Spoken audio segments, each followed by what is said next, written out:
Bueno, muy buenas tardes a todos. Hoy vamos a ver la última clase de endocrino del semestre, que vamos a ver fármacos y politemiantes.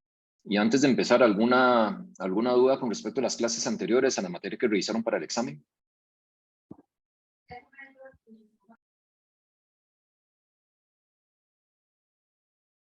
Ok. Bueno, entonces vamos a hacer un repaso rápido de lipoproteínas. Vamos a ver cómo se clasifican los medicamentos y politemiantes.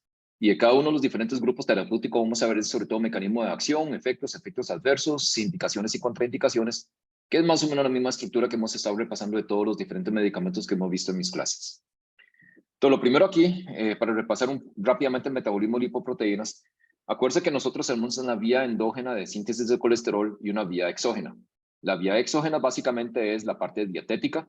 Entonces, la vía dietética, entonces nosotros vamos a tener el consumo de colesterol dietético, que es aproximadamente el 25% de lo que se absorbe por esta vía.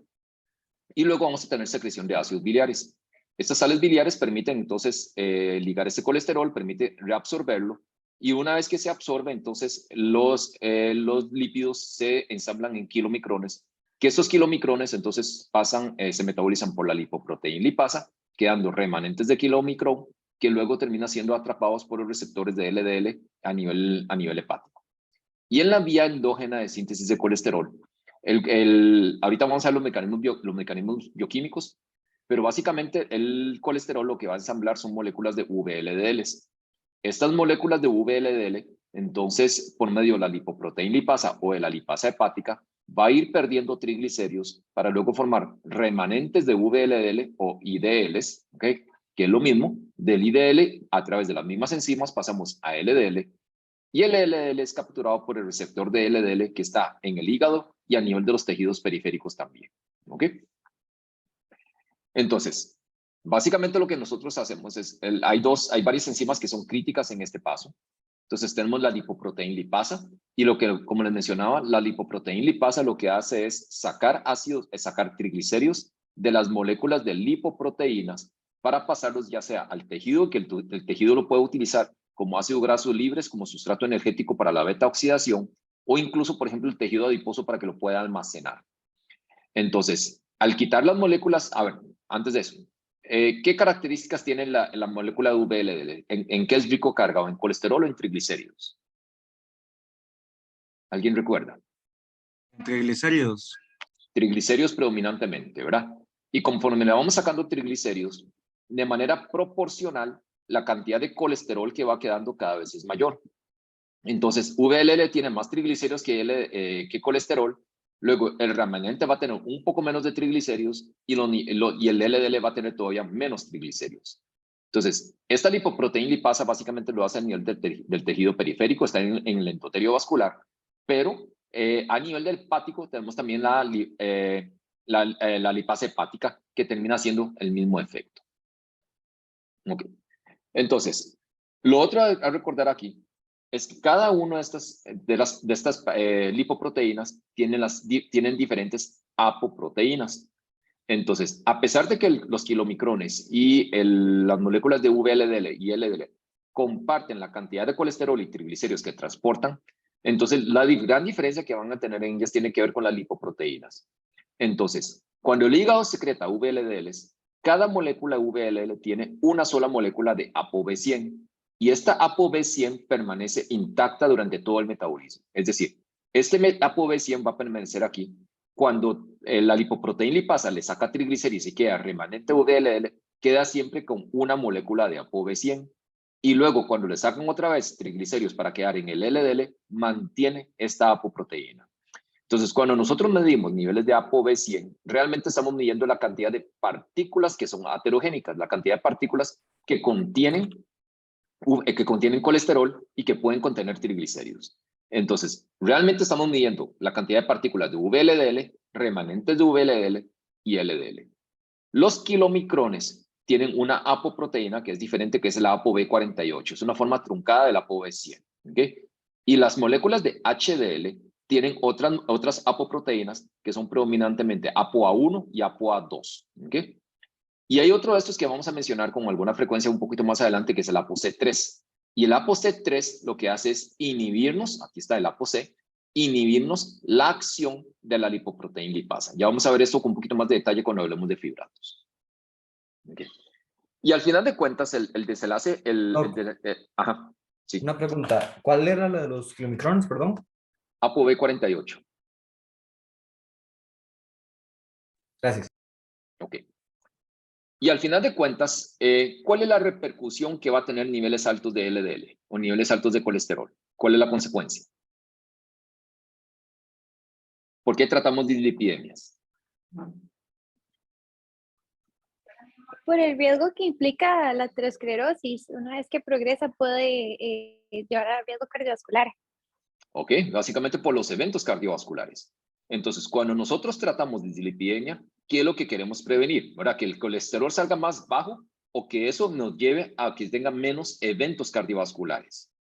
¿Cuál sería el objetivo primario? Que tenga menos eventos cardiovasculares. Menos eventos cardiovasculares. Entonces, realmente lo que estamos haciendo es modificando la biología del proceso de aterosclerosis. Entonces, aquí acuérdense que desde el punto de vista de aterosclerosis, lo que está sucediendo es que las moléculas de LDL, sobre todo cuando se oxidan, entonces si tienen radicales libres de oxígeno que me oxidan esta molécula de LDL, esta molécula de LDL penetra fácilmente el espacio subendotelial. Y en el espacio subendotelial, los macrófagos, a través de un receptor que se llama el receptor scavenger, básicamente capturan fácilmente estas moléculas de VLL, se empiezan a acumular, se empiezan a llenar de colesterol, de LDL, ¿okay? Para luego formar entonces las células espumosas. Y esas células espumosas son el inicio de la génesis del proceso aterosclerótico. Entonces, estas células espumosas luego entonces sufren un proceso de apoptosis, quedando un core lipídico aquí. Esto induce inflamación, produce quimioatracción. Entonces, hay infiltración de otros macrófagos. Además, hay migración de las células del espacio subendotelial, que entonces esto eventualmente nos progresa en la formación del proceso aterosclerótico. Y uno de los problemas aquí, digamos, el problema fundamental con el proceso de aterosclerosis es que conforme la placa va creciendo, realmente no es la placa el problema. El problema es cuando nosotros tenemos este core, que es este centro, pero tenemos esta capa fibrosa. Esta capa fibrosa de aquí, del espacio subendotelial, cuando se rompe, cuando se fisura, expone inmediatamente el colesterol que está acumulado aquí y eso nos lleva a un evento trombótico. Entonces, donde se produce el coágulo, eso sí me tapa súbitamente el lecho vascular del que estamos hablando, ya sea coronario o cerebrovascular, y es lo que me lleva entonces al evento clínico. Entonces, esto me lleva, si se tapa en el nivel del corazón, me lleva a un infarto agudo miocardio o un síndrome coronario agudo, y si se tapa y me produce en el cerebro, me produce enfermedad cerebrovascular aguda, entonces un ictus o una isquemia cerebral transitoria. Entonces, al final de cuentas, lo que nosotros queremos a través de la reducción del LDL es tratar de evitar la acumulación de este proceso del core lipídico y evitar la progresión del proceso de aterosclerosis. Entonces, si nosotros lo que estamos buscando con el tratamiento hipolipemiante es evitar eventos cardiovasculares y viendo todo este proceso que lleva, ¿qué tan rápido es la reducción de los eventos cardiovasculares cuando yo le inicio un hipolipemiante cualquiera de los que veamos en la clase de hoy?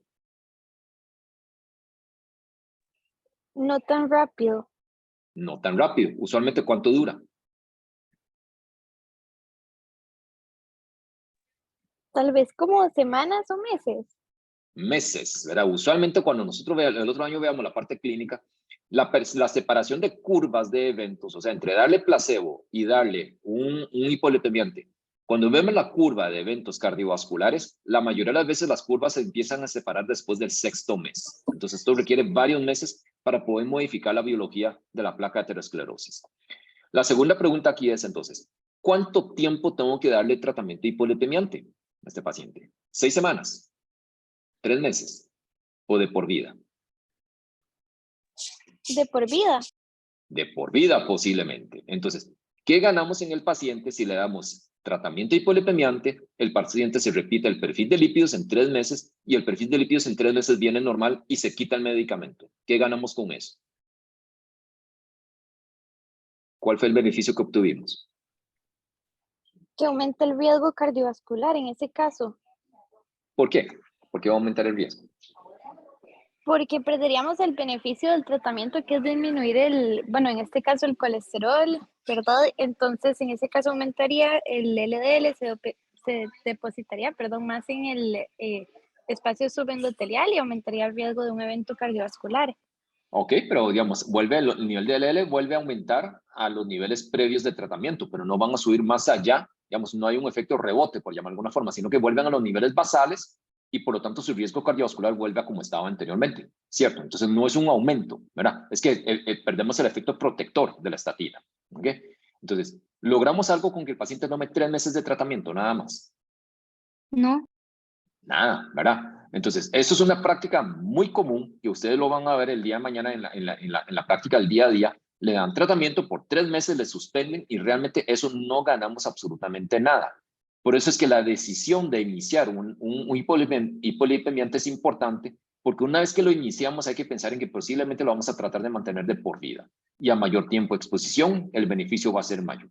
¿Okay? Entonces son algunos conceptos importantes. Entonces, Doctor, Ajá, sí. disculpe, Correcto. yo tenía una duda. Entonces, ¿el tratamiento hipolipemiante también me va a disminuir una placa de aterosclerosis que yo ya tengo? ¿O simplemente la va a Sí, estabilizar? el objetivo primario es estabilizarlo, pero sí se puede reducir dependiendo de qué tan bajo lleguemos a los niveles de LDL. Entonces, en general, si uno quiere revertir una placa, tiene que lograr un LDL de menos de 70 y un HDL de más de 45. ¿Verdad? Entonces, dependiendo de qué tanto logremos bajarlo. Ok, gracias. Ok, mucho gusto. Entonces, de los diferentes grupos terapéuticos que vamos a discutir hoy, entonces podemos clasificarlos de esta forma. Entonces, tenemos aquellos que actúan en la vía de síntesis endógena del colesterol. Y en la vía de síntesis endógena del colesterol, acuérdense que el que empieza todo es acetil-CoA. Y a través del acetil-CoA vamos a formar diferentes pasos. Vamos a llegar a hidroximetilglutaril-CoA para luego entonces estimular la síntesis endógena de colesterol. La vía limitante aquí es la hidroximetilglutaril-CoA reductasa. Y aquí es donde actúan las estatinas. Okay, vamos a dedicarle la mayor parte del tiempo a las estatinas porque es el grupo terapéutico más ampliamente utilizado no solo por nosotros, sino que a nivel mundial. Luego tenemos otro fármaco que actúa en la vía de síntesis endógena del colesterol, que es el ácido bempedoico. Luego vamos a tener aquellos que inhiben, digamos, que lo que hacen es facilitar la eliminación del colesterol, que aquí básicamente tenemos los secuestradores de ácidos biliares, o los que inhiben la absorción intestinal de colesterol, que es el ezetimibe. Y luego tenemos aquellos que actúan directamente en el receptor de LDL, cuyo blanco terapéutico va a ser esta proteína que vamos a ver un poquito más adelante, que se llama PCSK9, que este PCSK9 lo que hace es una señal para degradar el receptor de LDL. Entonces, si yo bloqueo el PCSK9, no voy a tener degradación del receptor de LDL y por lo tanto el receptor de LDL sigue siendo funcional y por lo tanto sigue capturando LDL. Entonces, aquí tenemos dos estrategias diferentes que son los anticuerpos anti-PCSK9 y los de la RNA de interferencia que se llama inclisiran. Entonces, y finalmente vamos a tener los fibratos que no actúan directamente sobre el colesterol, sino que actúan diferentes blancos terapéuticos que vamos a ver también un poquito más adelante, igual que el ácido nicotínico que actúa en un blanco terapéutico un poquito diferente. Ok, entonces vamos a empezar con las estatinas. Las estatinas aparecieron ya hace más de 25 años. Son el mecanismo de acción, vamos. Entonces, como les decía, en la vía de síntesis endógena del colesterol, el precursor para la síntesis endógena es acetil-CoA. Cuando yo junto dos acetil-CoA, voy a tener acetil-CoA, luego se ofrece una serie de reacciones intermedias hasta formar este compuesto que se llama hidroximetilglutaril-CoA. El hidroximetilglutaril-CoA, a través de la hidroximetilglutaril-CoA reductasa, pasa a ser mevalonato. De mevalonato pasa a farnesilpirofosfato, esto lo vimos hace unas semanas cuando hablamos de bifosfonatos, y el farnesilpirofosfato pasa a escualeno y posteriormente colesterol.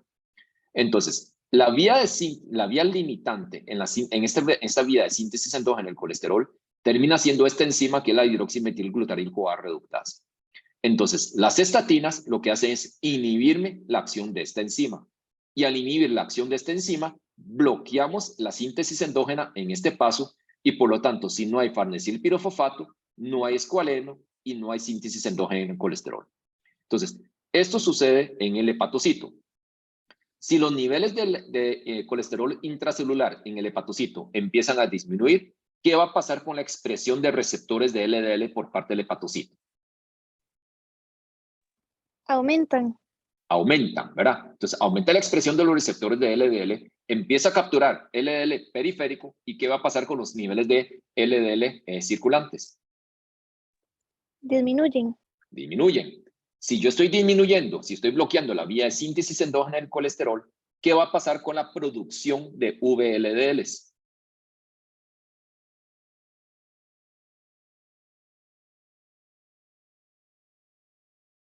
¿Qué pasaría? ¿El hígado va a ser capaz de seguir exportando VLDLs o va a tener menos capacidad?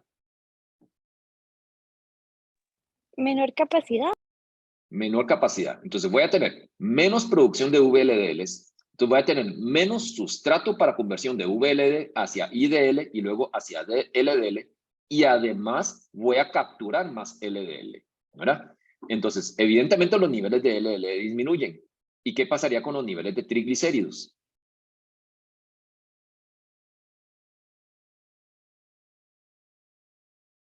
¿Se mantienen igual, suben o bajan los niveles de triglicéridos? Si estoy sintetizando, si estoy exportando menos VLDLs, Disminuyen. disminuyen, ¿verdad? Los niveles de triglicéridos también bajarían. Entonces, a grandes rasgos, nosotros podemos clasificar las estatinas en dos grandes grupos terapéuticos. Tenemos las que son naturales, entre comillas, porque son derivados de la pared celular de hongos. El primero de ellos identificado, y que es el mismo que tenemos todavía a nivel de la Seguridad Social costarricense, es la lovastatina. Y tenemos otro derivado que es la simvastatina, que existe en el mercado privado todavía. Pero realmente los que se utilizan más hoy en día a nivel privado terminan siendo las sintéticas, que son mucho más potentes. Y aquí las dos que se utilizan más son atorvastatina y rosuvastatina. Fluvastatina existe en algunos lados del mundo, pero se usa muy poco porque es poco potente. Pravastatina existe en Estados Unidos y Japón. Nosotros no lo tenemos en Costa Rica. Perdón, pravastatina sí existe. Hay otro que se llama pitavastatina, que es el que existe solo en Japón y Estados Unidos. Pravastatina también es poco potente, entonces realmente se utiliza poco hoy en día. Entonces vamos a estar hablando predominantemente de lovastatina, simvastatina, atorva y rosu.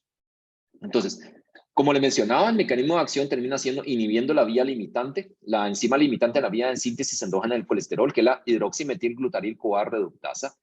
Esto nos lleva a disminución del colesterol intracelular, aumento en la expresión del receptor de LDL, mayor captura de las partículas de LDL y por lo tanto me lleva a una disminución significativa de los niveles de LDL.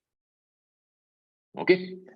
Entonces, ¿cuáles son las diferencias dentro de estas estatinas? Entonces, este cuadro a nadie le gusta. Siempre que yo les pongo este cuadro con características farmacocinéticas, todo el mundo arruga la cara. Pero sin embargo, hay algunas cosas que hay que resaltar que son importantes. Desde el punto de vista de biodisponibilidad, en general no tenemos mayores problemas. El que se sale un poquito de la norma termina siendo la lovastatina, que es el que tenemos a nivel institucional. Pero entonces tiene baja biodisponibilidad, pero tiene la particularidad de que esta biodisponibilidad aumenta en presencia de alimentos. ¿Okay? Entonces, ¿a qué horas han visto ustedes que se recomienda dar la lovastatina? Normalmente en la noche. ¿Y por qué en la noche?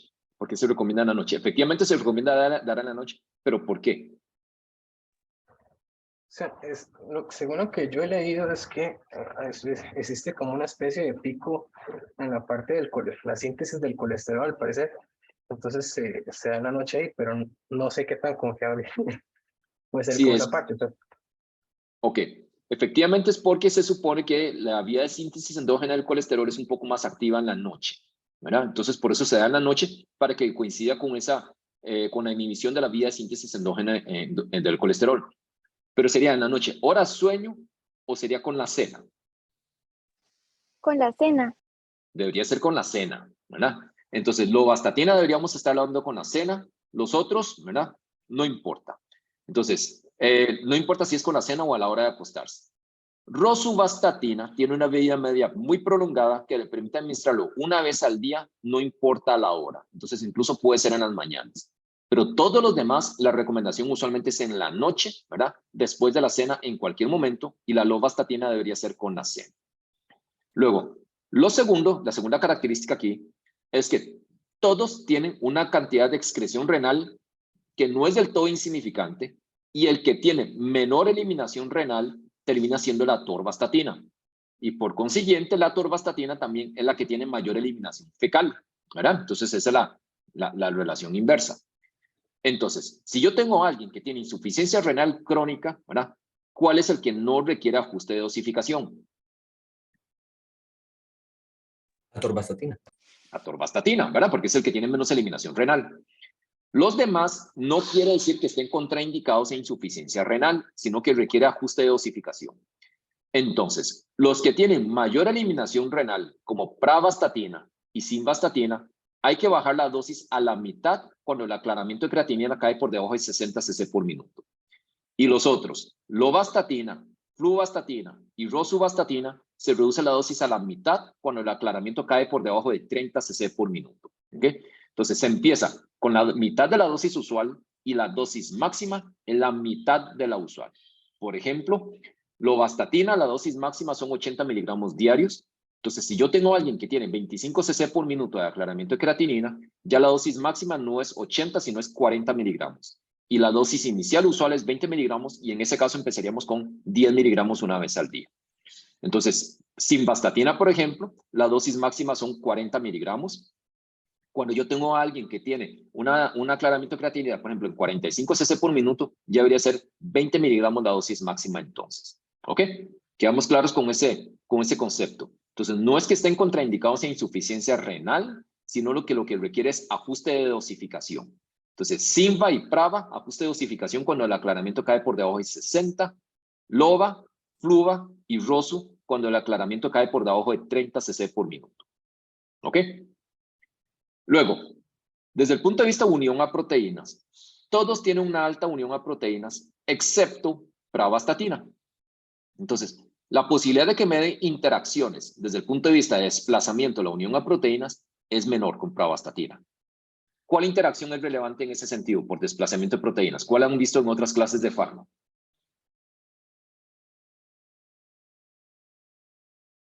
Los dos ejemplos clásicos. Puede ser con warfarina. Warfarina es uno. ¿Cuál es el otro? Sulfonilureas, ¿verdad? Entonces, donde desplazan de la unión a proteínas, si yo tengo warfarina, ¿qué va a pasar con los tiempos de coagulación? ¿O qué va a pasar desde el punto de vista de efectos adversos? ¿Cuál sería el riesgo? Mayor riesgo de sangrados. Mayor riesgo de sangrados. Okay. Luego, desde el punto de vista de los citocromos, ¿cómo se metabolizan? Pravastatina. Sí. Una pregunta, pero en este caso, en este caso, la pravastatina más bien sería beneficioso el hecho de que tenga tan baja unión a proteínas. Exacto, porque no me produce esa interacción. Perfecto, gracias. Okay. Luego, desde el punto de vista de metabolismo por citocromos, el único que no se metaboliza por citocromos termina siendo nuevamente la pravastatina, porque sufre una reacción de sulfatación en las reacciones de la primera fase hepática, de eliminación hepática. Luego, atorva, lova y simvastatina se metabolizan a través del citocromo 3A4. Fluvastatina y rosuvastatina se metabolizan a través del citocromo 12-9. ¿Okay? Entonces, ¿por qué es importante esto? ¿Qué pasa si yo le estoy agregando un inductor enzimático del 3A4?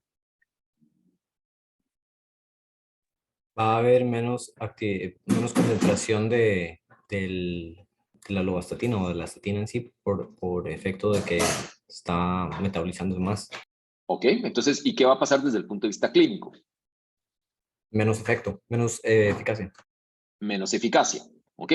Y si yo le agrego un inhibidor enzimático, ¿qué va a pasar? Al contrario. Aumentaría. Aumentaría. ¿Y eso a qué nos lleva? Mayor efectos adversos. Mayores efectos adversos. Entonces, ¿qué es más rápido que aparezca? ¿El efecto de un inductor enzimático o de un inhibidor enzimático?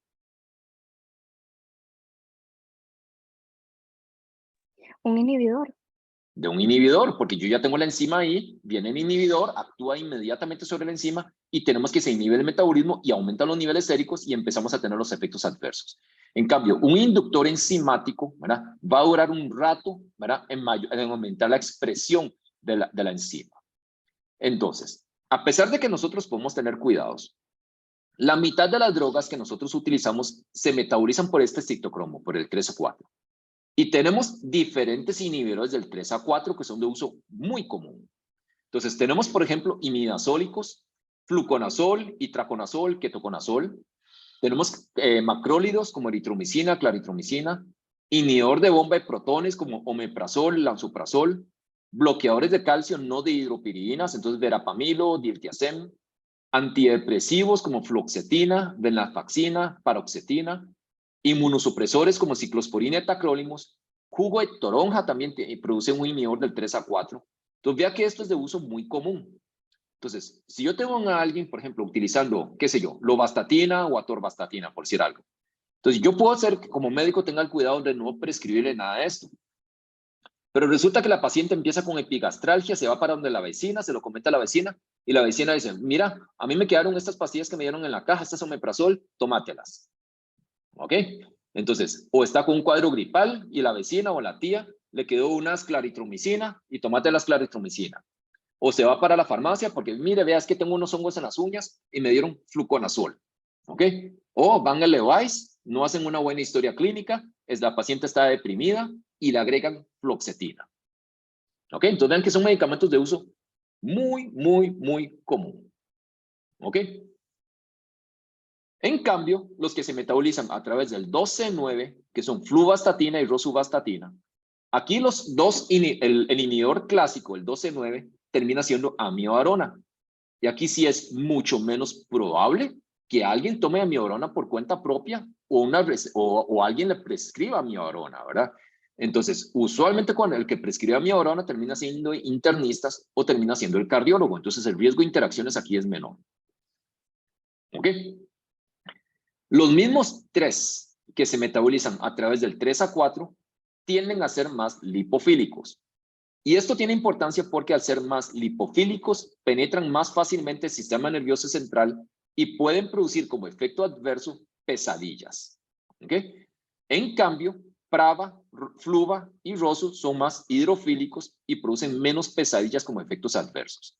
Lo que pasa con las pesadillas es que nadie piensa que eso es un efecto adverso del fármaco. Entonces, la gente piensa que está muy estresada, que vio una película antes de acostarse, etcétera, ¿verdad? Pero si uno le empieza a interrogar, empieza a encontrarse las pesadillas como efecto adverso del medicamento como tal. ¿Ok? Entonces, a ver, ejemplos de por qué este cuadro cinético es importante. Entonces, ya hablamos que resulta que yo tengo a alguien que tiene insuficiencia renal crónica. ¿Ok? Entonces, ¿cuál debería ser la estatina de elección en ese caso? Atorvastatina. Atorvastatina. Tiene un estadio 5, por ejemplo. ¿Ok? Y resulta que el paciente se trasplanta. Y dentro del trasplante, uno de los esquemas de inmunosupresores, una de las bases es ciclosporina. Entonces le dieron ciclosporina al paciente. Entonces, ahora, ¿qué debería utilizar? Puede ser fluvastatina o rosuvastatina. Puede ser Fluva o puede ser Rosu. ¿Ok? Puede ser cualquiera de estos dos. Pero si resulta que después del trasplante hace un rechazo y la parte renal queda medio y no está al 100%,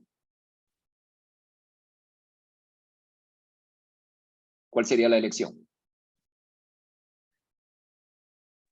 Fluvastatina. Fluvastatina. ¿Ok? Pero vea que tiene menos excreción renal, pero acuérdense que siempre hay que hacer algún ajuste con la parte renal, ¿verdad? Está bien, fluvastatina podría ser. ¿Ok? Rosuvastatina igual podríamos ajustarle un poco la dosificación. Y si resulta que a la paciente le van a agregar amiodarona porque hizo una arritmia. Lovastatina. Lovastatina, nos devolvemos aquí. Pravastatina. Pravastatina, ¿verdad? Probablemente es el que menos interacciones nos va a producir desde el punto de vista de medicamentos. ¿Ok? Entonces vea cómo con este ejemplo, aprenderse, ¿verdad? Saber esta parte de las interacciones termina siendo, de las características farmacocinéticas, termina siendo relevante para escoger cuál de las estatinas voy a dar. Y eso no nos hemos metido todavía en potencias de estatinas. Esto es nada más desde el punto de vista cinético. Ok. Entonces, ahora a ver potencia. Entonces, la potencia de las estatinas nosotros las medimos a través de la reducción del LDL. O sea, ¿cuánto me baja el LDL la estatina que yo estoy dando?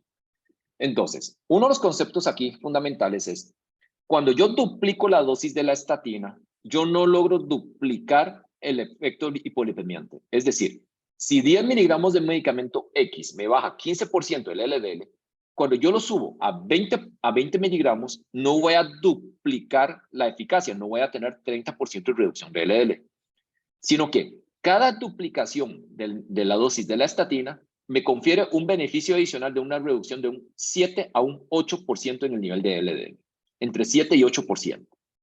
¿Ok? Entonces, pravastatina, que es esta línea negra, tiene una potencia muy similar a lovastatina. Como les mencionaba, la dosis inicial de lovastatina es 20 miligramos. Y 20 miligramos de lovastatina vamos a lograr una reducción de aproximadamente 27% en el nivel de LDL. Entonces, 40 miligramos, ¿cuánto vamos a bajar de LDL? 34. Como 34. 34 35% aproximadamente, ¿verdad? Y 80 miligramos, que es la dosis máxima.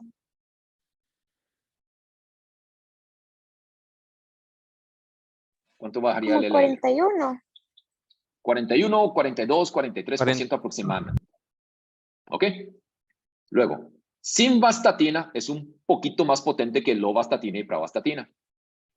20 miligramos de simvastatina logra una reducción de aproximadamente 35%. Y les mencionaba que hoy en día la dosis de simvastatina, la dosis máxima son 40 miligramos, ya no es 80, ahorita vamos a ver por qué. Y con 40 miligramos de simvastatina, entonces vamos a pasar de 35 como a 42, 43% aproximadamente. ¿Ok? Luego, aquí tenemos atorvastatina. Atorvastatina, la dosis inicial es 10 miligramos. 10 miligramos me baja más o menos 37% del LDL. 20 miligramos.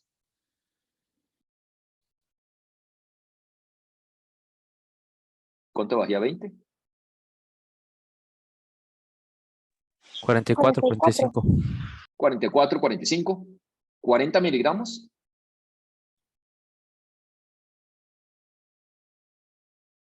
¿A cuánto subimos? 51. 51, 52. 52, 51, 52, 53 aproximadamente. 80 miligramos, que es la dosis máxima de atorvastatina. 60. Alrededor de Ese- 60. Alrededor de 60. ¿Ok? Y rosuvastatina es la más potente de todas. 10 miligramos de rosuvastatina me baja 45% el nivel de LDL. 20 miligramos. 52. 52. 52 aproximadamente. 40 miligramos, que es la dosis máxima de rosuvastatina. 59. 59, 60 aproximadamente. Entonces vea que topamos con el techo de 60% de reducción de LDL como potencia máxima con las estatinas. Entonces, ¿cómo se aplica esto? Entonces resulta que yo tengo un paciente que tiene un LDL de, pongámosle, 130, ¿verdad? Y es un paciente que está en prevención primaria, entonces yo quiero llevar a una meta LDL en menos de 100 y nada más tiene diabetes, por ejemplo. Entonces necesito bajarle de 130 a 100. ¿Cuánto por ciento tengo que bajar en porcentaje? Aproximadamente.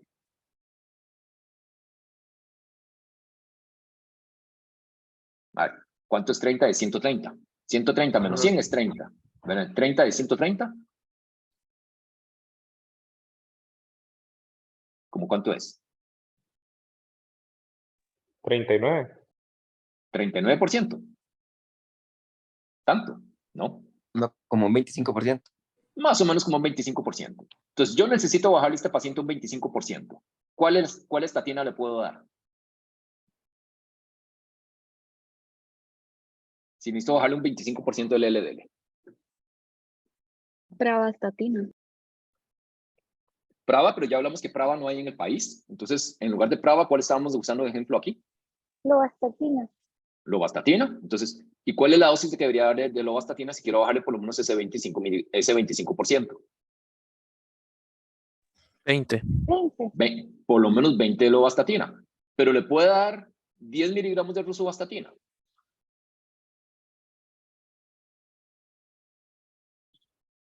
Sí. Llegaría a la meta. O sea, se lo va a bajar más allá de la meta. Sí, pero estamos dentro de la meta, ¿verdad? O sea, a ver, la meta es lo mínimo que deberíamos alcanzar, pero si yo logro alcanzar mucho más abajo de eso, no pasa nada, ¿verdad? Entonces, casi que prácticamente en ese caso le puedo dar cualquiera de las estatinas, ¿cierto? Sí. Sí, ¿verdad? Ok. Pero si por el contrario yo tengo un paciente que tiene hipercolesterolemia familiar heterozigota, ¿ok? Y este paciente tiene un nivel de LL basal en 200 y yo lo quiero llevar a menos de 100, ¿cuáles son las estatinas que le puedo dar al paciente? De 200 necesito bajarlo a 100, o sea, necesito bajarle un 50% su nivel de LDL. Rosuvastatina. No, Y Rosu o Atorva, ¿y a qué dosis? Rosu puede ser como en 20 miligramos. Rosu debería ser 20 o 40, ¿ok? Y Atorva, 40, 60. 40 u 80, 40 u 80 de Atorva. Acuérdense que son duplicaciones de dosis, no es intermedio, ¿verdad? Perdón. Podría llegar a la meta de este paciente que necesito bajar un 50% del LL con lovastatina.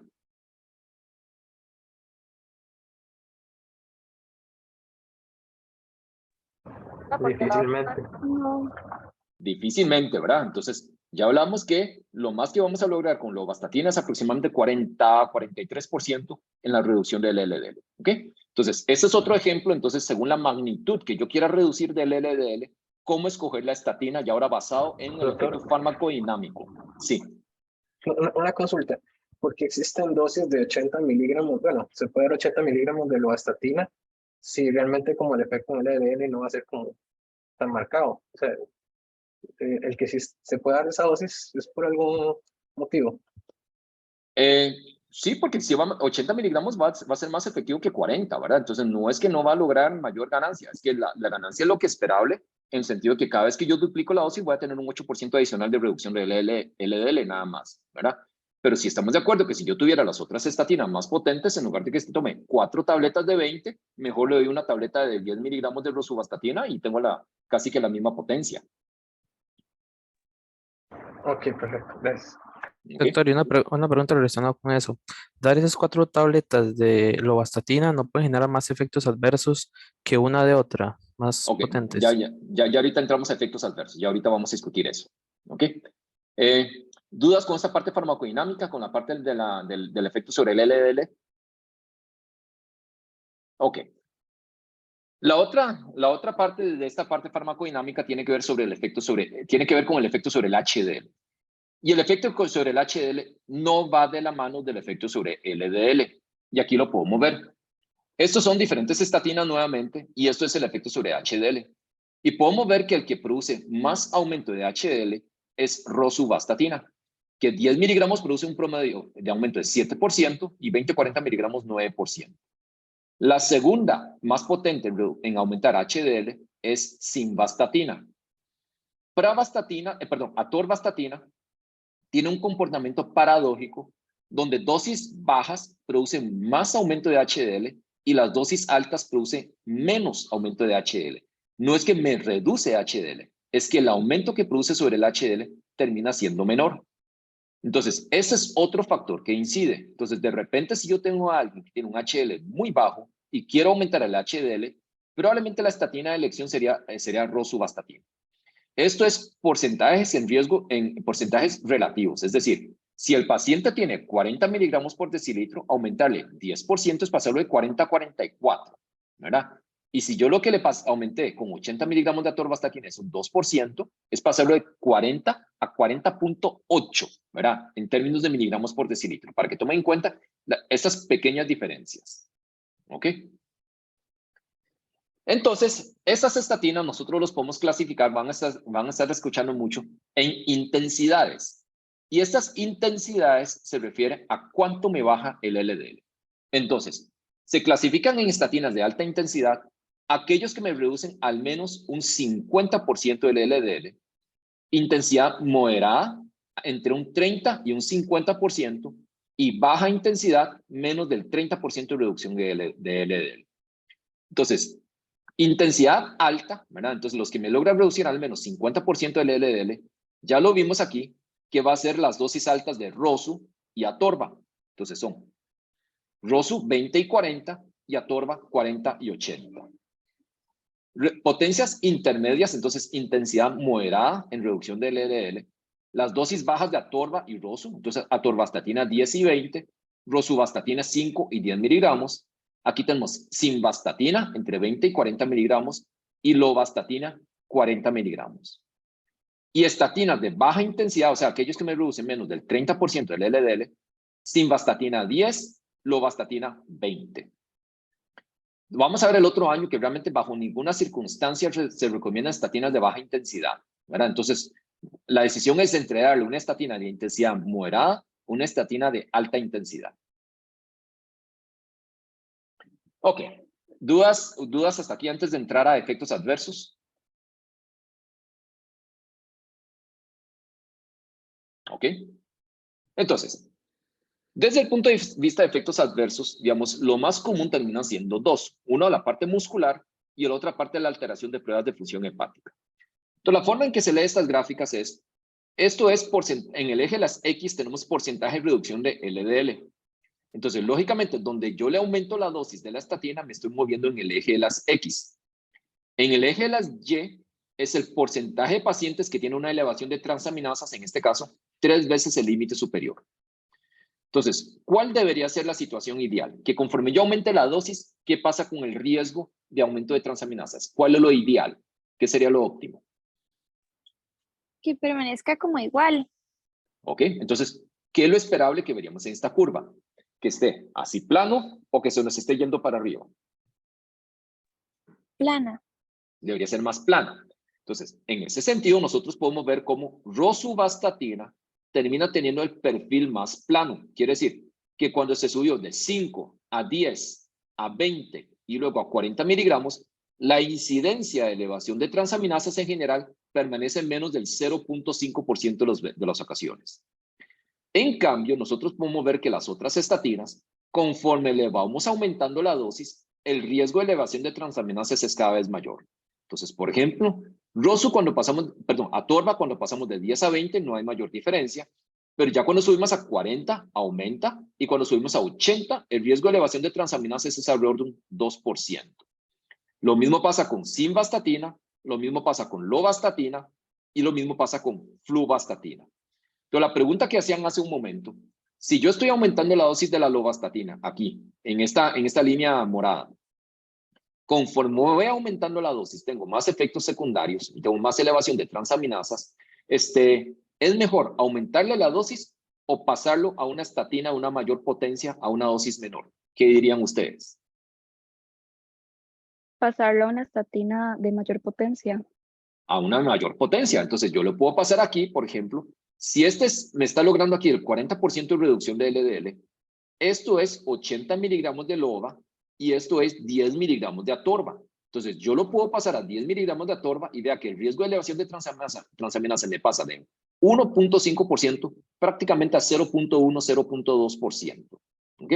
Lo que pasa es que, como le mencionaba, la estatina que tenemos a nivel institucional es lovastatina. Por eso es que si hay que aumentar la dosis porque no estamos alcanzando meta, no queda otra, ¿verdad? Pero realmente a nivel privado, uno no hace eso. Uno tiende a pasarlos a estatinas de más potencia de una vez, ¿ok? En lugar de seguirles aumentando la dosis de la estatina. ¿Ok? ¿Quedamos claros con eso? Luego, lo otro aquí con la elevación de transaminasas es que usualmente no es sino hasta que se eleva a más de 3 veces el límite superior que hay indicación de suspensión de estatina. Entonces, si las transaminasas aumentaron discretamente, qué sé yo, el AST estaba, por decir algo, en 30, de 30 me subió a 40, es apenas un aumento del 30% con respecto a sus niveles basales, no hay que hacerle nada, ¿verdad? Entonces, de hecho, no se recomienda la monitorización rutinaria con transaminasas en pacientes que usan estatinas, a menos de que hagan clínicamente hepatitis. Entonces, al principio, cuando salió hace 25 años, se decía que cada 3 meses había que hacerle transaminasas. Hoy en día se sabe que son bastante seguros. Si el paciente tiene una elevación leve de transaminasas, por ejemplo, en el contexto de hígado graso, de esteatohepatitis, eso tampoco es una contraindicación para el uso de las estatinas eventualmente. ¿Ok? ¿Dudas con el hígado? Ok. Luego, desde el punto de vista muscular, termina siendo el otro efecto adverso que es muy común. Y aquí tenemos diferentes circunstancias. Podemos tener, esto se llama miopatía asociada a estatinas, y podemos tener diferentes presentaciones. Podemos tener mialgias, que esto es nada más dolor, ¿okay? Tenemos miositis, que es elevación de CPK con o sin dolor. Y tenemos rhabdomiolisis, que es elevación de CPK ya con compromiso renal, con mioglobinuria, ¿verdad? Entonces, podemos tener de todo. Lo más común es que el paciente tenga nada más mialgias. Lo clásico es que se describe que estas mialgias son en las pantorrillas. Para efectos prácticos uno lo ve en cualquier sitio. Entonces, y aquí hay un mito, digamos, en la gente, de que cualquier persona tomando estatina, si le duele algo, es culpa de la estatina. Entonces, el día de mañana en la práctica clínica van a ver que la adherencia a las estatinas es muy bajo, ¿verdad? Y es porque la gente le echa la culpa de muchos efectos secundarios que no son realmente culpa de la estatina. Entonces, la forma de diagnóstico de la miopatía asociada a la estatina es que tiene que haber temporalidad. Es decir, yo le empecé la estatina hoy y después empieza el dolor. Entonces, evidentemente, si viene con el dolor desde antes de la estatina, no es la estatina. Luego, debería ser lo que se llama un D-challenge. Eso es quitarle la estatina. Si al quitarle la estatina el dolor desapareció, podría ser. Y si el dolor desapareció, debería hacerle un re-challenge, o sea, volver a exponerlo otra vez a la estatina. Y si entonces tenemos la relación de temporalidad, al suspender la estatina el dolor se quitó, al reiniciar la estatina el dolor volvió a aparecer, eso sí es miopatía asociada a la estatina, ¿ok? Pero de lo contrario, si no reúne estos criterios, no lo deberíamos llamar miopatía asociada a las estatinas. En ese sentido, ¿qué tan riesgoso es? Y esto es la misma gráfica que vimos hace un momento, pero en el eje de las Y es la elevación de CPK 10 veces el límite superior de lo normal, o sea, con o sin dolor. ¿Okay? Esto es miositis por estatinas. Entonces, ¿cuál es la estatina que menos elevación de CPK produce? Basado en esta gráfica. Rosuvastatina. Rosuvastatina, igual que como vimos con la parte del hígado. El segundo, ¿quién sería? Atorvastatina. Atorvastatina, ¿ok? Entonces vean que estos en general tienden a ser los más planos. Entonces, aquí atorvastatina es un poquito más plano de lo que era con la parte del hígado, ¿verdad? Entonces hay una pequeña tendencia hacia el aumento conforme vamos aumentando la dosis, pero no tan pronunciado como era en la parte del hígado. Entonces, simvastatina, vea cómo sube abruptamente de 40 a 80 miligramos el riesgo de miopatía.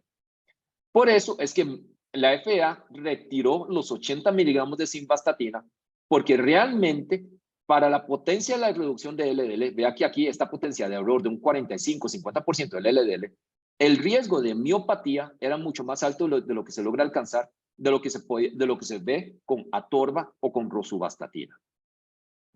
Serivastatina, ¿verdad? Es el que produce más miopatía. Serivastatina se retiró en el mercado mundial en el año 2001, precisamente por casos de rhabdomiolisis que llevaron a varias muertes. Y muchos de esos eran combinados con gemfibrozil, que vamos a hablar de eso un poquito después. ¿Ok?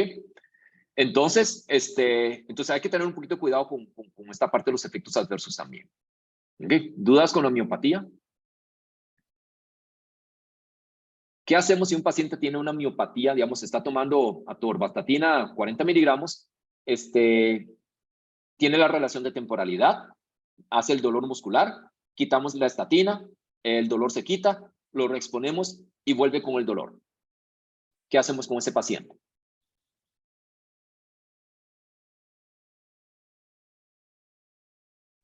Se le podría cambiar a otra. Se le puede cambiar a otra. Entonces, los diferentes estudios muestran que si hacen una miopatía asociada a una estatina, donde nosotros le damos una segunda estatina diferente, incluso a una dosis menor, como el 40% toleran la segunda estatina, ¿verdad? Entonces, no necesariamente implica que ya no podamos darle más estatinas a ese paciente. Ok. Entonces, ¿por qué rosuvastatina, por ejemplo, aquí, llegamos hasta 40 miligramos? A ver, ¿dónde está aquí? ¿Por qué rosuvastatina llegamos a 40 miligramos y no lo subimos a 80 miligramos? ¿Verdad? Porque uno dice, si yo lo subo a 80 voy a ganar otro 8% más de reducción de LDL. La limitante con eso tiene que ver con que todos nosotros estamos filtrando proteínas de bajo peso molecular a través del glomérulo. Y estas proteínas de bajo peso molecular se reabsorben en el túbulo renal a través de un mecanismo mediado por hidroximetilglutarico A reductasa, la misma vía enzimática que estamos inhibiendo con la estatina. Entonces, 80 miligramos de rosuvastatina se ha visto que inhiben esta reabsorción tubular y empieza a originar proteinuria de origen tubular. Entonces, esto no es tan malo, ¿verdad?, por llamar de alguna forma, como la proteinuria de origen glomerular, ¿verdad? Pero no se sabe qué pasa con esto a largo plazo. Entonces, pero sin embargo, este es un efecto que tiene que ver con la inhibición de la enzima. Entonces, no es un efecto directo de la rosuvastatina. Entonces, si yo le doy una estatina cualquiera a una dosis suficientemente alta, tarde o temprano voy a tener esta proteinuria de origen tubular. Entonces, esto hace que el techo que nosotros podemos alcanzar en la reducción del LDL con las diferentes estatinas sea un 60% y no podamos avanzar más allá porque ya empezamos a ver proteinurias tubulares. ¿Quedamos claros con eso? Sí, doctor. Sí, doctor. Sí, ok. Luego, entonces, algunos otros efectos. Puede producir un poquito de dermatomiositis en algunas ocasiones. Las estatinas son teratogénicas, son clase X de embarazo, no se deben utilizar durante embarazo y ahí hay que tener mucho cuidado con mujeres en edad fértil. El efecto sobre el perfil de lípidos ya vimos que dura de 4 a 6 semanas en aparecer, pero vimos que realmente el efecto clínico, que es la reducción de eventos cardiovasculares, dura como 6 meses en aparecer. Ya hablamos de los ajustes que hay que hacer por función renal, la parte de transaminasas que hoy en día no se recomienda estar vigilando de manera seriada, sino que es únicamente en caso de que el paciente haga clínicamente hepatitis. Hay que hacer una pequeña salvedad aquí con los grupos étnicos. La población oriental tendemos a ser mucho más sensibles a las estatinas. Entonces, la recomendación con la población oriental es que deberíamos empezarle la dosis de estatina a la mitad de la dosis usual. Entonces, por ejemplo, si yo fuese a iniciar una rosuvastatina, en lugar de iniciar con 10 miligramos como el resto de la población caucásica, yo debería iniciar con 5 miligramos. Y con lovastatina, en lugar de empezar con 20, yo debería empezar con 10. Entonces, la población oriental es más sensible a los efectos de las estatinas. Ok. Esta fue la alerta que sacó la FDA en relación a los 80 miligramos de simvastatina, en relación a la parte de los dolores musculares, y por eso es que simvastatina retiró 80 miligramos, y la dosis máxima del simva termina siendo 40 miligramos. Y lo otro curioso aquí es que una vez que las estatinas salieron al mercado, empezaron a reportarse otros efectos adversos, y uno de estos tiene que ver con la parte cognitiva. Entonces, esto es confusión, un poquito de pérdida de memoria, ¿verdad? Está basado en este reporte. Entonces, 50% de los casos se producen en los primeros meses de uso, 50% revierten al suspenderlo. Al parecer, tiende a ser un poco más frecuente en aquellos que son más lipofílicos, que acuérdense que eran los que se metabolizan por el 3 a 4, entonces atorva, loba y simvastatina. Entonces, si el paciente se queja algo de esto, eventualmente uno lo puede cambiar hacia uno que es más hidrofílico o menos lipofílico, que serían Prava, Rosu y Fluva, los que podríamos utilizar. Ok. Y el otro efecto adverso tiene que ver con casos nuevos de diabetes. Entonces, efectivamente, las estatinas están asociadas a un mayor riesgo de aparición de diabetes. Y globalmente se estima que el riesgo es de aproximadamente 9% en este metaanálisis. Aquí es juntando todos los ensayos clínicos de las diferentes estatinas. Para poner esto en perspectiva, este análisis es interesante porque divide los pacientes de este estudio, que es un estudio que se llama Júpiter, entre aquellos pacientes que tenían factores de riesgo para diabetes, perdón, los pacientes que no tenían factores de riesgo para diabetes y aquellos que sí tienen factores de riesgo para diabetes. Entonces, en los casos de los pacientes que tenían factores de riesgo para diabetes, aquí el uso de estatinas se asoció a mayor riesgo de diabetes, pero cuando uno pone en la balanza, hubo 134 casos menos de eventos cardiovasculares o muerte y hubo 54 casos más de diabetes. Entonces, cuando uno lo pone en la balanza, previene 134 eventos cardiovasculares o muerte cardiovascular y el precio a pagar son 54 casos de diabetes. ¿Vale la pena el tratamiento o no? Sí, porque el beneficio es, bueno, es más que el riesgo de desarrollar una diabetes. Exactamente, el beneficio es mayor, ¿verdad? Y no es lo mismo comparar un evento cardiovascular, un infarto o un ictus, ¿verdad? Un ABC, versus el que tenga una glicemia ligeramente más alta por laboratorio, ¿verdad? Entonces uno es un evento clínico y el otro es un evento más bioquímico, ¿verdad? En ese sentido. Pero lo otro que es interesante es, en los pacientes que no tienen factores de riesgo para diabetes, hubo 86 casos menos de eventos cardiovasculares o muerte y no hubo ni un solo caso nuevo de diabetes. Entonces, como quien dice, la estatina es nada más la gota que derrama el vaso en el paciente que tiene factores de riesgo para desarrollar diabetes. Y el concepto fundamental hoy en día es, lo que hace es acelerar la aparición de la diabetes, pero aquella persona que no tiene factores de riesgo para diabetes, la estatina no induce diabetes. ¿Ok? ¿Quedamos claros con ese concepto? Sí, doctor. Entonces, no es una contraindicación para iniciar estatinas en el paciente que tenga un riesgo cardiovascular lo suficientemente alto, esta consideración de que aparezca diabetes. Ok. ¿Dudas con estatinas hasta acá? Doctor, a mí me queda una duda. Es que, digamos, yo he leído, por ejemplo, con esos inhibidores enzimáticos, por ejemplo, pensando en ciclosporina, que a veces piensan cuando uno en interacciones, ver más que todo la parte de CPK o así, más que en la parte hepática. Pero yo no sé si, digamos, uno debería centrarse más, por ejemplo, en el riesgo de una miositis con una interacción con otro medicamento de la estatina, o la parte hepática, no sé cuál de las dos es como más prioritaria uno pensar en una interacción. Posiblemente más desde el punto de vista en la parte muscular, ¿verdad? Eso produce más síntomas. En general, la parte hepática produce una leve elevación de transaminasas que la mayoría de las ocasiones clínicamente no es tan relevante, pero la parte muscular al paciente sí le molesta mucho. Entonces termina siendo más relevante la parte muscular. Ok, gracias. Realmente, hepatitis medicamentosa por estatinas es poco común, muy poco común que induzca hepatitis como tal. Okay, la mayoría de veces es una pequeña elevación de transaminasas y nada en particular. ¿Alguna otra duda con las estatinas? Ok. Todavía que le hemos dedicado casi que la mitad de la clase precisamente porque son el grupo terapéutico más ampliamente utilizado y es el que más vamos a utilizar todos nosotros. Luego, el otro inhibidor de la síntesis endógena del colesterol es el ácido bempedoico. Este no lo tenemos en el país todavía. Esto fue recientemente aprobado hace más o menos 1 o 2 años en Estados Unidos. Ácido bempedoico lo que hace es inhibir esta enzima.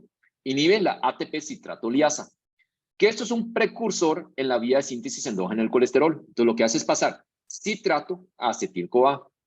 Entonces, si yo lo inhibo con el ácido bempedoico, entonces, lógicamente estoy inhibiendo también la vía de síntesis endógena del colesterol, y eso es un paso más arriba de lo que logran las estatinas. Entonces, y si estoy inhibiendo la vía de síntesis endógena del colesterol, al final de cuentas el colesterol intracelular del hepatocito disminuye y esto va a aumentar la expresión de receptores de LDL, permite capturar más LDL y por lo tanto disminuir el LDL plasmático. ¿Cuál es la ventaja que tiene con respecto a las estatinas? Que el ácido bempedoico es una prodroga. Entonces requiere la conversión por medio de esta enzima acil-CoA sintetasa 1 a la forma activa que se llama ETC1002 coenzima A. Y ¿verdad? Es el que inhibe la ATP citratoliasa. Entonces, la ventaja que tiene es que esta enzima que activa esta droga, la acil-CoA sintetasa 1, no se expresa en el músculo. Y como no se expresa en el músculo, entonces no hay conversión hacia la droga activa en el músculo y por lo tanto el riesgo de miopatía debería ser mucho menor comparado con las estatinas. ¿Ok? Entonces, esta es la ventaja que tendría al ser más selectivo, por llamar de alguna forma, a nivel hepático, ¿verdad? Y tener menos miopatía.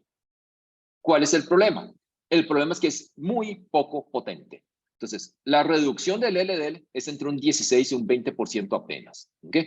Esto hace que se pueda utilizar en monoterapia, pero realmente su eficacia en monoterapia es muy baja. Y por lo tanto, la recomendación hoy en día es utilizarlo en conjunto, puede ser con estatinas, se pueden combinar. A pesar de que ambos actúan en la misma vía, resulta que suman el efecto. ¿Okay? Entonces, se puede combinar con estatinas o se puede combinar con ezetimibe, que es el medicamento que vamos a ver a continuación. ¿Okay? Entonces, pero realmente como monoterapia es muy poco potente. Reduce colesterol total, ApoB, colesterol no HDL, PCR ultrasensible, no modifica triglicéridos, no modifica HDL. ¿Okay? Algunos estudios fase 2 mostraron reducción de presión arterial, pero ya los fase 3 del medicamento salieron, no reducen presión arterial y el estudio con desenlaces cardiovasculares está corriendo en estos momentos, ¿verdad? Pero la limitante principal es que es muy poco potente, 16 a 20% de reducción de LDL nada más. Ok. La ventaja entonces podría ser mejor tolerancia muscular, La tasa de eventos adversos musculares asociados al medicamento cuando se compara contra placebo es muy similar. En el estudio fase 3 dio 5% en ambos grupos.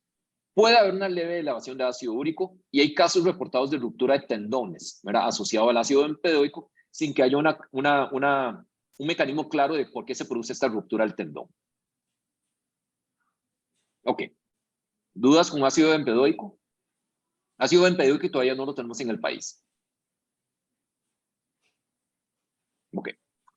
El siguiente, entonces, es el ezetimibe. Entonces, esto es un inhibidor de absorción intestinal de colesterol. Ezetimibe, este es el nombre de la molécula, es un derivado de un esterol vegetal. Y el esterol vegetal son, valga la redundancia, los esteroles son vegetales. Entonces, son colesteroles de origen vegetal que compiten por el mismo transportador del colesterol y lo que hacen es inhibir ese transportador. Entonces, ese transportador es este. Este transportador está en el borde cepillo de las células del epitelio intestinal y este transportador se llama NPC1L1. Entonces, es la proteína similar a Niemann-Pick C1L1, ¿verdad? Entonces, Niemann-Pick C1 like 1 protein, es como se llama en inglés esto. Entonces, este NPC1L1 es lo que permite absorber el colesterol de la dieta, ¿okay?, pasarlo al enterocito, para que el enterocito lo pueda ensamblar en las moléculas de kilomicrones. Entonces, ezetimibe bloquea, ahora compite por este transportador.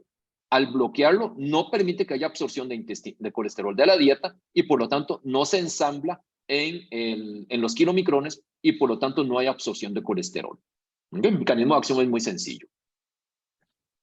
Es una prodroga también. Una vez administrado, sufre un extenso y rápido metabolismo hacia su forma glucuronio, ¿verdad? Y esa forma glucuronio sufre circulación enterohepática. Entonces, a pesar de que su vida media plasmática es corta, como sufre circulación enterohepática, permite administrarlo una vez al día y luego se va acumulando en este borde en cepillo de las células intestinales. ¿Ok? Se excreta predominantemente por la bilis, una pequeña proporción por orina, entonces se puede utilizar en insuficiencia renal. La absorción aumenta en presencia de comidas, pero como sufre circulación enterohepática y se queda ahí, realmente no da lo mismo que se dé con o sin comidas. La vida media plasmática puede variar con la edad, pero ya hablamos que la vida media plasmática no es relevante porque por la circulación enterohepática se acumula en el borde en cepillo. Reduce la absorción intestinal de colesterol como en 50%, ¿okay?, pero la eficacia, dado que la administración exógena del colesterol, la vía exógena del colesterol es responsable como el 25% nada más del colesterol plasmático de uno, entonces la reducción del LDL plasmático es apenas un 15%. ¿Ok?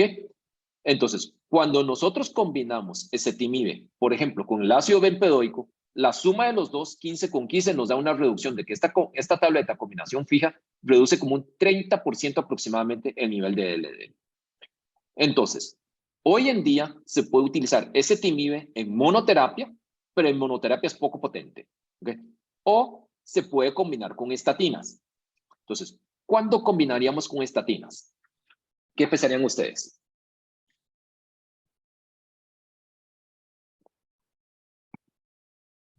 ¿Cuándo es que combinamos con estatinas? ¿Para qué? Para dar una menor dosis de estatinas. Ok, podría ser para una menor dosis de estatina. ¿Y cuándo buscaría uno dar una menor dosis de estatina, Elena? ¿Cuándo tiene qué? Tal vez insuficiencia renal. Ok, podría ser insuficiencia renal o lo más común. ¿Cuándo bajaríamos la dosis de estatina? Miositis.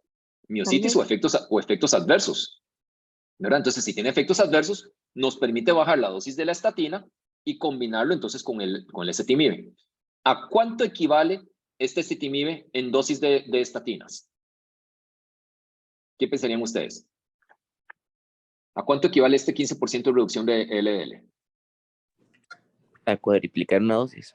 A cuadruplicar una dosis, exactamente. Entonces, esto equivale a 2 duplicaciones, a una cuadruplicación de dosis. Entonces, por ejemplo,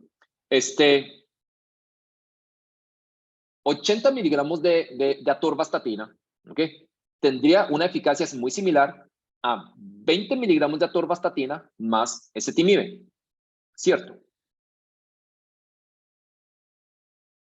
¿Ok? Entonces, 2 duplicaciones de dosis. Entonces, una duplicación de dosis de la atorvastatina sería pasar de 20 a 40 y la segunda duplicación de 40 a 80. Entonces, 20 miligramos de atorvastatina combinado con ezetimibe me va a dar el mismo efecto de 80 miligramos de atorvastatina. ¿Cierto? ¿Me siguieron el concepto? Sí, doctor. Sí, ¿verdad? Entonces, y con lo que vimos previamente, aquí, entonces, en lugar de tener este riesgo de eventos adversos musculares con 80 miligramos de atorvastatina, yo lo voy a tener en este porcentaje. Entonces, logré bajar el riesgo de eventos adversos asociados. ¿Ok? O, si por ejemplo, si estamos hablando de rosuvastatina, entonces equivale a 10 miligramos de rosuvastatina más ezetimibe, es el equivalente de 40 miligramos. Pero si yo tengo a alguien con una insuficiencia renal estadio 5, ¿verdad? Entonces yo le puedo dar 10 de ezetimibe más 10 de atorvastatina y tengo el mismo efecto como si le hubiera dado los 40 con la dosis que yo puedo utilizar en insuficiencia renal. ¿Ok? Entonces, eso es básicamente la utilidad adicional que vamos a tener del ezetimibe. A ver, ¿quedamos claros? ¿Ok? Porque de lo contrario, en monoterapia también sigue siendo muy poco potente. Entonces, nosotros tenemos en Costa Rica tabletas de combinación fija de ezetimibe con atorvastatina, ezetimibe con simvastatina y tenemos ezetimibe en monoterapia para que uno lo combine con la estatina que quiera también. ¿Ok? Entonces, no tiene interacciones farmacocinéticas de importancia. El efecto sobre el HDL es mínimo 3%. No altera triglicéridos. En general, el medicamento es muy bien tolerado. Esto es lo que está reportado en fase 3, pero no hay una relación de causalidad directamente. Entonces, está asociado un poquito más de infecciones virales, cefalea, atragias, pero realmente el medicamento en general en sí es muy bien tolerado. Las contraindicaciones no vienen por el ezetimibe, sino que vienen por el hecho de la combinación con la estatina. Entonces, la contraindicación por la estatina sería una enfermedad hepática activa o aumentos de transaminasas severos sin tener una causa clara, o ya hablamos de embarazo y lactancia también que no deberíamos estar utilizando la estatina. ¿Ok? ¿Dudas con ezetimibe?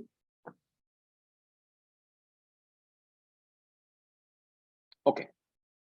Luego, pasando de clase terapéutica, ¿cuál es la única forma en que tenemos nosotros de eliminación de colesterol? Fisiológicamente, ¿cómo podemos eliminar colesterol? Por la bilis. O la bilis, ¿ok? Entonces, el colesterol es el precursor para la síntesis de sales biliares. Entonces, ve aquí en esta vía, está la vía clásica. Entonces, a partir del colesterol, nosotros vamos a formar ácido glicocólico, ácido taurocólico, taurodeoxicólico, glicoenodeoxicólico. Estos son las sales biliares. Pero, ¿qué características tienen las sales biliares? Todo se elimina. ¿O qué pasa usualmente con las sales biliares? Recirculan o se eliminan. También recirculan. También recirculan. Entonces, ¿cómo podría yo tratar de hacer, ¿verdad? Para eliminar más colesterol?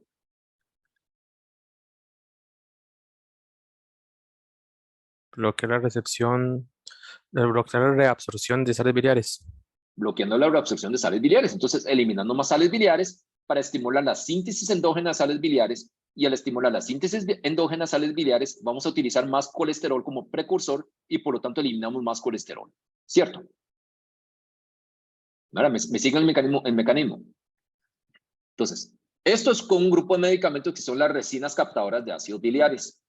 Y aquí tenemos 3 medicamentos de esta familia. Tenemos colestiramina, que está en Costa Rica, la caja lo tiene, a nivel privado también. Tenemos colestipol y tenemos colesevelam. Y el mecanismo de acción lo que hace es que elimina las sales biliares. Y al eliminar las sales biliares, entonces estamos estimulando esta vía de síntesis endógena y estamos eliminando más colesterol. Entonces, estamos utilizando más colesterol. Y entonces, ¿qué va a pasar con los niveles de colesterol intracelulares en el hepatocito? Disminuyen, Disminuyen. La expresión de receptores de LDL aumenta. aumenta. Y la vía de síntesis endógena del colesterol, ¿qué va a pasar?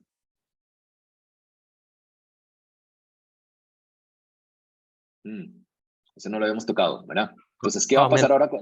Aumenta la vía de síntesis Aumentaría. endógena del colesterol. Y si aumenta la vía de síntesis endógena del colesterol, ¿qué va a pasar con la producción de VLDLs?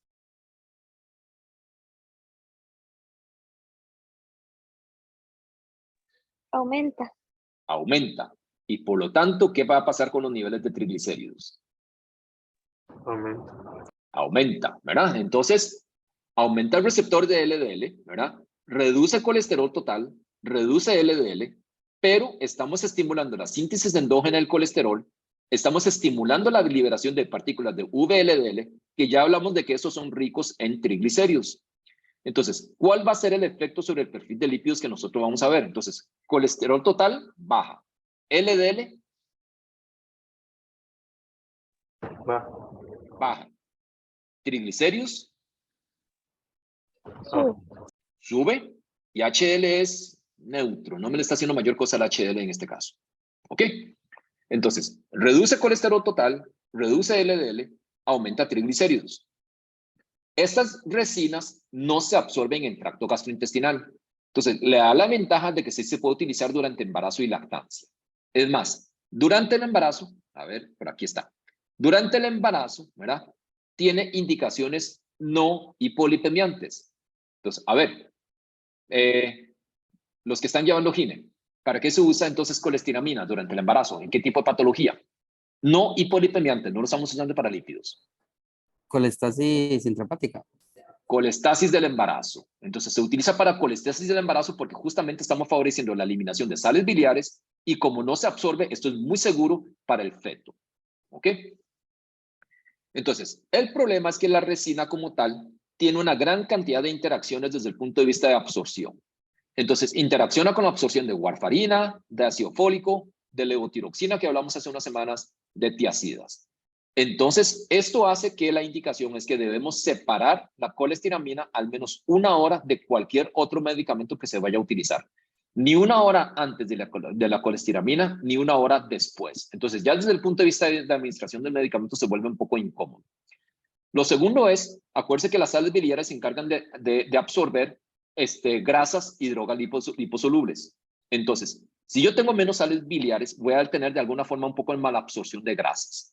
Y si tengo mala absorción de grasas, también se dificulta la absorción de drogas liposolubles. Entonces, me puede alterar la absorción de esas drogas liposolubles. Además, las resinas tienden a ser muy mal tolerados. Entonces, donde no se absorbe, puede incluso ejercer cierto efecto osmótico. Entonces, voy a tener flatulencias, náuseas, puedo tener estreñimiento o incluso puedo tener diarrea porque estamos hablando de que no se absorben bien las grasas. Entonces, puede producir cualquiera de los dos, tanto estreñimiento como diarrea. Puede producir cuadros carenciales de vitaminas liposolubles precisamente porque no se absorben. Y en los niños produce acidosis hiperclorémica. Entonces, ya hablamos de esta parte que los medicamentos hay que administrarlos al menos 1 hora antes, ¿verdad? Separarlo 1 hora antes o 1 hora después del medicamento. La otra particularidad que tienen estos medicamentos, de estos 3, Colesevelam es un poquito diferente.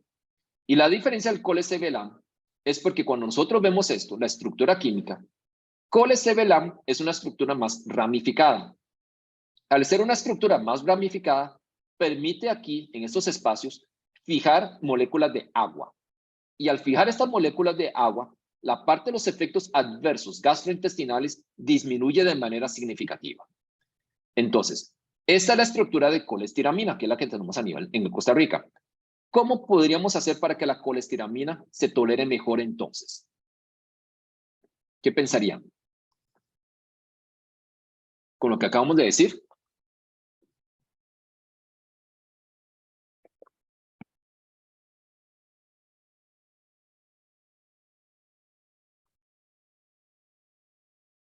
Entonces, ¿qué le permite esto hacer el colesevelam, su estructura química? Incluir una molécula de agua. Fijar moléculas de agua. Entonces, quiere decir que hidratar la molécula hace que tenga menos efectos adversos. Entonces, ¿qué podemos hacer con la colestiramina?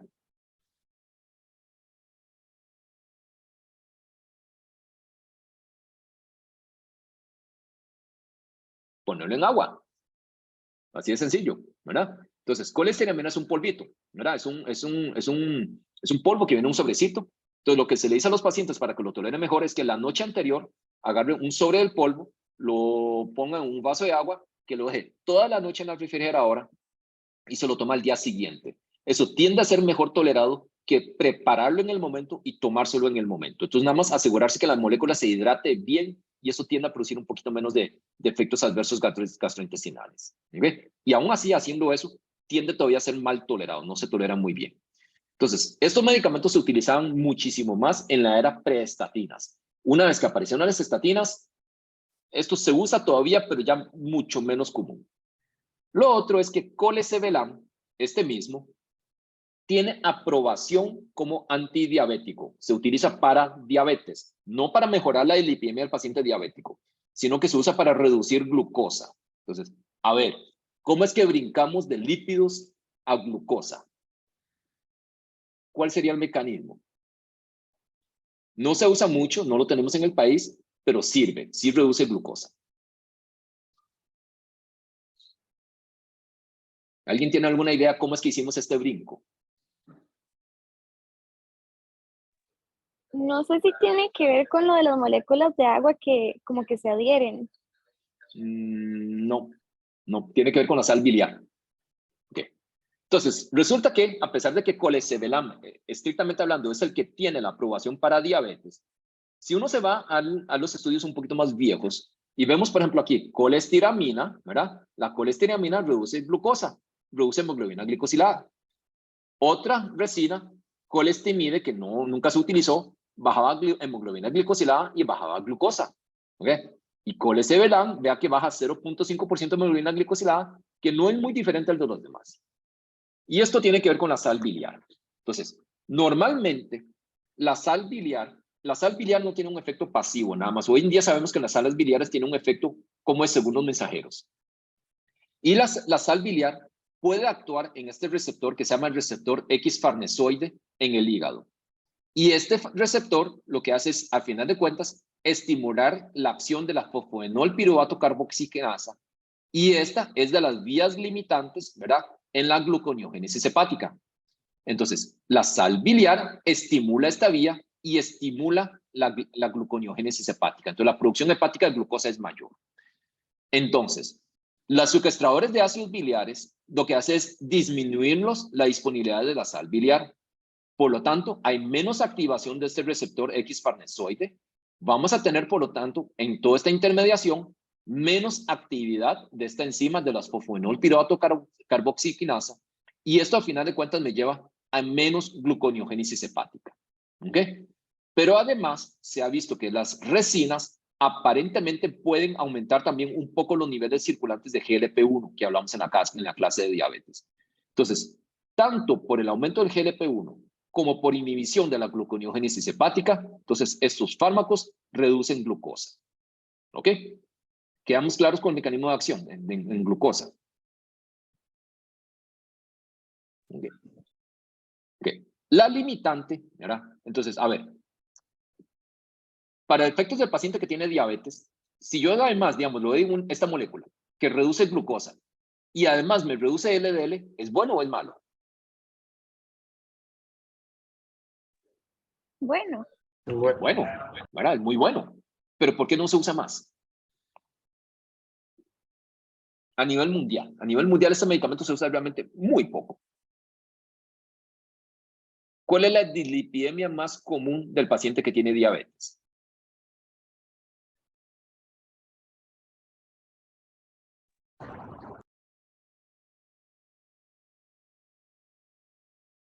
Los triglicéridos.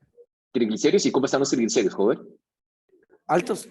Triglicéridos altos. ¿Y qué dijimos que ya están las resinas sobre los triglicéridos? Pues aumenta. Los aumenta todavía más, ¿verdad? Entonces, además del problema de la tolerancia gastrointestinal, nos va a empeorar la hipertrigliceridemia que es tan común en las personas que tienen diabetes, ¿verdad? Entonces, esas son las limitantes del uso de colesevelam en personas que tienen diabetes. ¿Ok? ¿Dudas con colesevelam? ¿Con colesevelam o colestiramina, con las resinas? Doctor, una consulta, digamos, a diferencia del ezetimibe, que si vimos que se puede usar como junto con las estatinas, este fármaco, digamos, las colesteraminas y todos estos, no se podrían utilizar junto con estatinas. ¿Qué pensaría usted? ¿Se puede o no se puede combinar viendo el mecanismo de acción? Creo que no, pero no tanto por el mecanismo de acción, sino más bien como por la parte de que disminuye la absorción de algunos medicamentos lipofílicos y algunas estatinas son lipofílicas, entonces, bueno, Ok. liposolubles. Entonces, Ok. creo que ahí como que se contradicen un poco, pero no sé Ok. si las que son hidrofílicas podrían utilizarse, creo que sí. Pero, Daniela, ¿y qué pasaría si, digamos, si le damos a alguien la estatina en la pura noche y le decimos que tome la resina en la mañana y en la tarde y quedan bien separadas? ¿Sería una contraindicación todavía desde ese punto de vista o ya no? Creo que ya no. Ya Sí. no. Y desde el punto de vista Ujú. mecanismo de acción, ¿habría alguna contraindicación como tal? Entonces, ¿qué dijimos que pasaba con las resinas con la vía de síntesis endógena en colesterol? ¿Sube o baja? Aumenta. Aumenta. Por lo tanto, digamos, combinarlo con estatina sería complementario o sería contraindicado. Digamos, las estatinas serían el efecto contrario, más bien. Ok. Inhiben la vía de Entonces, síntesis endógena. ajá. Ok, entonces más bien sería complementario. Entonces sí se pueden combinar con estatinas, efectivamente, ¿verdad? Entonces con alguna frecuencia uno lo hace cuando nosotros tenemos pacientes con hipercolesterolemia familiar, ¿verdad? Entonces tienen niveles muy altos de LDL, ya le dimos la dosis máxima de la estatina, no llegamos a la meta, lo combinamos con ezetimibe, no llegamos a la meta, ¿verdad? Entonces el siguiente paso es combinarlo entonces eventualmente con las resinas. Entonces no es una contraindicación y sí se pueden combinar. Muchas gracias, doctor. Ok, mucho gusto. ¿Alguna otra pregunta con las resinas? Ok. Luego, el siguiente fármaco es ácido nicotínico. Entonces, ácido nicotínico es la vitamina que todos conocemos, la vitamina B3, ¿verdad? La amida también se conoce como NAD. Y tiene varios mecanismos de acción que es interesante, que hace ¿por qué puede ser un hipolipemiante? Entonces, no tiene un receptor específico, no tiene una vía enzimática en específica donde actúe, sino que actúa en diferentes sitios. Lo primero es que disminuye la lipólisis. Entonces, al disminuir la lipólisis, disminuye la liberación de ácido graso libres a la circulación sistémica. Esto hace que vayamos a tener menos precursores para la síntesis de VLDL a nivel hepático. Entonces, si vamos a tener menos producción de VLDLs, esto hace que la conversión hacia LDLs también es menor. Por otro lado, a nivel hepático, vamos a estimular también la síntesis de HDL, entonces vamos a tener mayor producción de HDL y también, ¿verdad? Vamos a tener mayor producción, mayor eliminación a través de producción de sales biliares. Entonces, no solo vamos a tener menos liberación de ácido graso libres, sino menos producción y mayor excreción del colesterol. ¿Ok? Entonces, dentro de los diferentes mecanismos, entonces disminuye producción y secreción hepática de VLDL y por lo tanto la producción de LDL. Inhibe la acción de la lipasa intracelular en el adipocito y por lo tanto es menos liberación de ácidos grasos libres. Disminuye la incorporación de los aminoácidos en las lipoproteínas de VLDL, ¿okay? Por lo tanto hay menos formación de lipoproteínas y vamos a inhibir la síntesis hepática de colesterol. Viendo esto, ¿qué pasaría con el perfil de lípidos? Entonces, ¿qué pasa con colesterol LDL? ¿Sube o baja? Baja. Baja. ¿Qué pasa con HDL? Sube. Sube. ¿Triglicéridos? Bajan. Baja, ¿verdad? De hecho, estos son los medicamentos más potentes que existen para subir HDL. Entonces, ¿cuánto dijimos que en el mejor de los casos, cuánto subía de HDL las estatinas?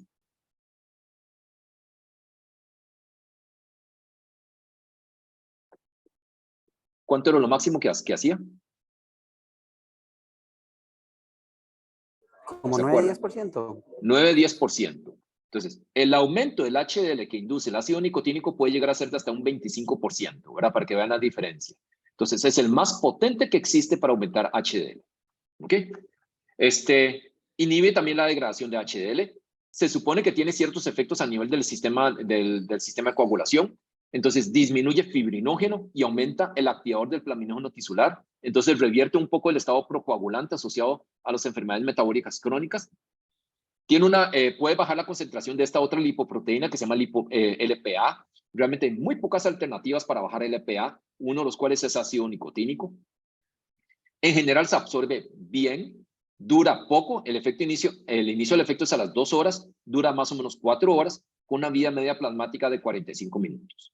Entonces, si hace tantas cosas buenas, ¿por qué no se utiliza más? Y es por los efectos adversos. Entonces, el efecto sobre el HDL puede aumentar 20-25%, el efecto sobre el LDL no es tan marcado y sí baja triglicéridos hasta un 40%.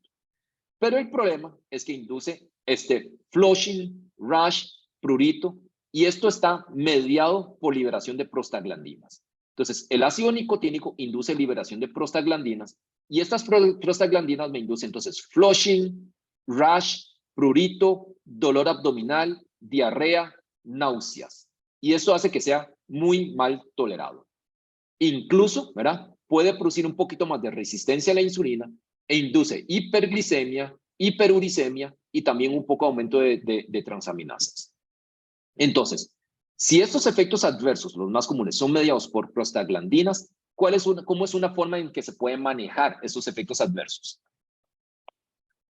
¿Qué pensarían ustedes? Con AINES. Con AINES. Entonces, nuevamente, en la era pre-estatinas, antes de que hubiesen estatinas, se utilizaba mucho más el ácido nicotínico y se combinaba con dosis muy pequeñas de ibuprofeno, precisamente para mejorar la tolerancia. Pero como vieron con el doctor Arguedas, el uso crónico de AINES tiene el inconveniente de que aumentan un poco el riesgo de hipertensión, de enfermedad renal crónica, ¿verdad? Y algunos están asociados a mayor riesgo cardiovascular.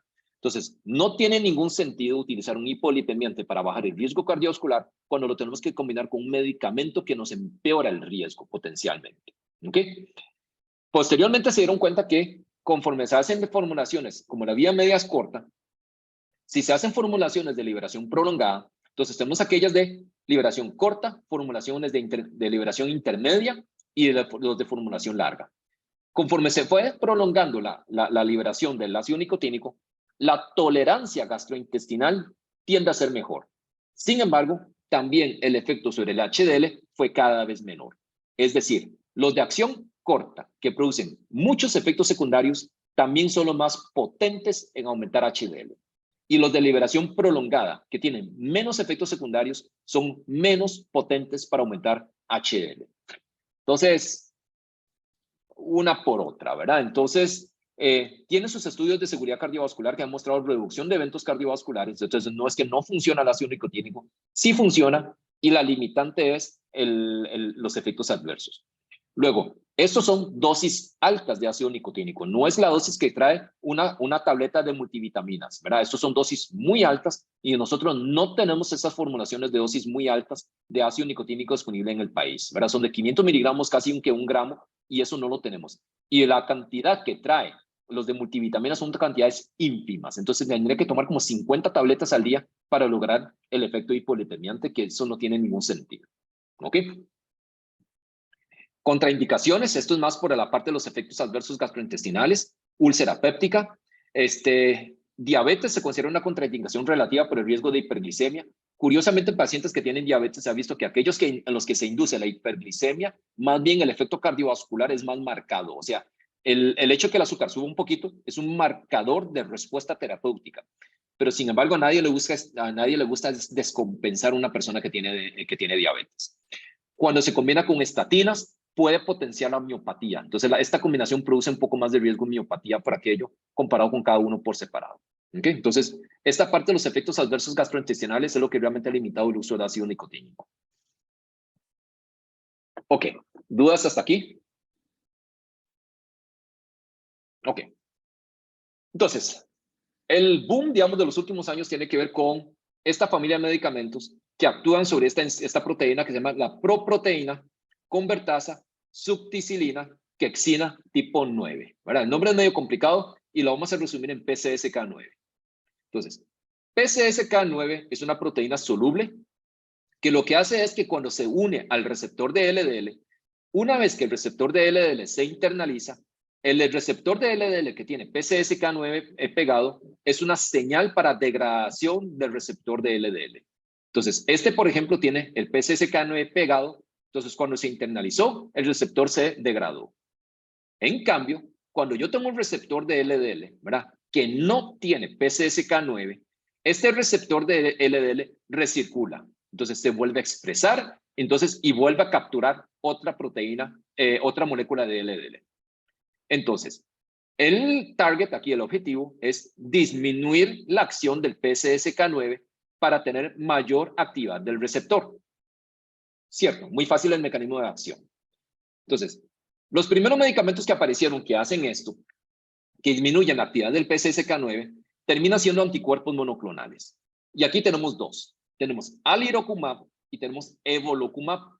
Y en ambos casos son IgG, ¿verdad? IgG, ¿verdad?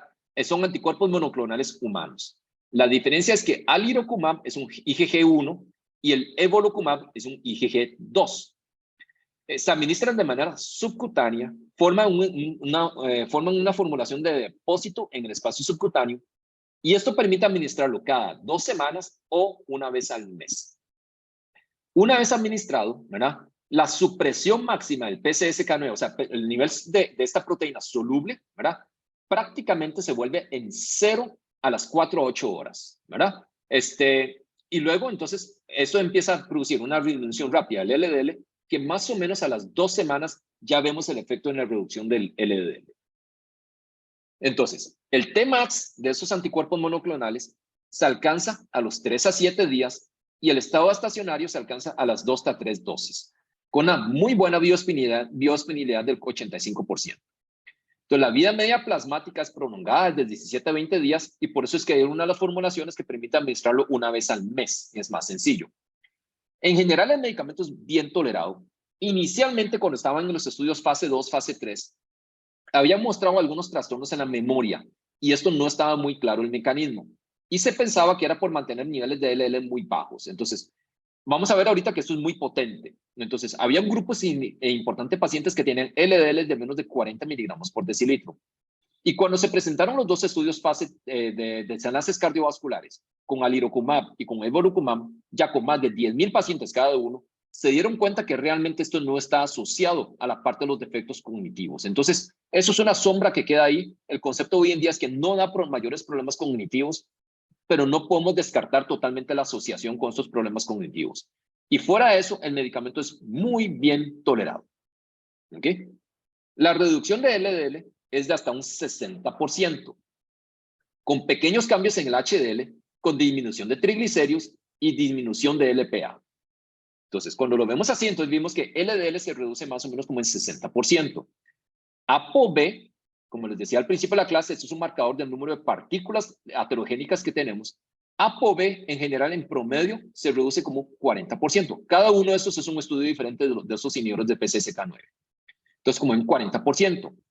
Triglicéridos, lo que está en barras amarillas, alrededor de 10 a 20% aproximadamente de reducción de triglicéridos. HDL aumenta, como las estatinas, un poquito menos de 10%, y disminuye LPA. Entonces, los únicos que disminuyen LPA terminan siendo ácido nicotínico y los inhibidores de PCSK9. Pero un dato importante aquí es que esta reducción del 60% del LDL es sumatorio, ¿verdad?, al efecto que nosotros logramos con las estatinas. Es decir, hablemos, por ejemplo, de el ejemplo de hipercolesterolemia familiar que dábamos al principio de la clase cuando hablábamos de la estatina. Entonces, yo tengo a alguien que tiene 200 de LDL, le doy una estatina que me baja 50% del LDL, entonces le doy, por ejemplo, 20 miligramos de rosuvastatina, y de 200 me lo bajo a 100. Y si yo le agrego un inhibidor de PCSK9, yo le agrego uno de estos, ¿verdad? Yo logro bajar de ese 100 un 60% más. Lo logro tirar a 40 miligramos por decilitro. Entonces, vea que el efecto entonces que puedo alcanzar ahora sí es muy dramático. Entonces, si yo lo combino con una estatina, el efecto es sumatorio y el efecto es mucho mayor a lo que yo voy a lograr que si le hubiera agregado nada más ácido bempedoico, ezetimibe o una resina. ¿Ok? Quedamos claros con este concepto de que este sí es mucho más potente. ¿Ok? Y realmente aquí nosotros lo podríamos combinar con cualquiera de las diferentes alternativas que vimos previamente. Ok. La limitante principal de estos anticuerpos PCSK9 a nivel mundial ha sido el costo. Cuando salió al mercado mundial en ese momento, ¿verdad?, en Estados Unidos costaba como $3,500 mensuales el tratamiento. Hoy en día, el costo de estos medicamentos vienen para abajo, ¿verdad? Pero sigue siendo muy costosos todavía. Entonces, nosotros no lo tenemos en el país todavía, pero algunos de países de Sudamérica sí lo tienen y cuesta $800 al mes. Entonces, ya no son los $3,000 al principio, pero $800 al mes sigue siendo mucha plata para un tratamiento crónico, ¿verdad? ¿Ok? ¿Dudas con los anticuerpos anti-PCSK9? Ok. Luego, la revolución en estos con los anticuerpos con la vía del PCSK9 viene siendo este medicamento que se llama inclisiran. Aquí yo me equivoqué, esto es una I, no es una E, es inclisiran. Entonces, inclisiran es un ARN de interferencia para la síntesis de PCSK9. Entonces, esto es así. Lo que nosotros tenemos es que esta molécula de inclisiran viene con 2 hebras de ARN mensajero. Entonces, uno que es el ARN mensajero antisense, o sea, el antisentido del PCSK9, y una segunda aquí es lo que está representado en la hebra azul. Y la hebra verde es una hebra guía, nada más. Y viene acoplado a esta proteína que se llama GalNAc. GalNAc es N-acetilgalactosamina. GalNAc lo que hace es que esto es para orientarlo hacia el hepatocito, porque en el hepatocito tenemos unos receptores que son receptores de asialoglicoproteínas. Cada hepatocito se supone que expresa como 15,000 receptores de asialoglicoproteínas. Entonces, GalNAc se liga a la asialoglicoproteína, permite internalizar todo el inclisiran. Una vez dentro del hepatocito, se despega el GalNAc. Luego tenemos la doble hebra de ARN mensajero.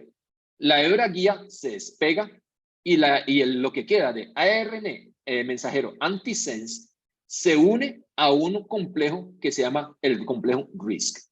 Este complejo RISC en inglés es RNA Induced Silencing Complex. Entonces, un complejo silenciador de ARN.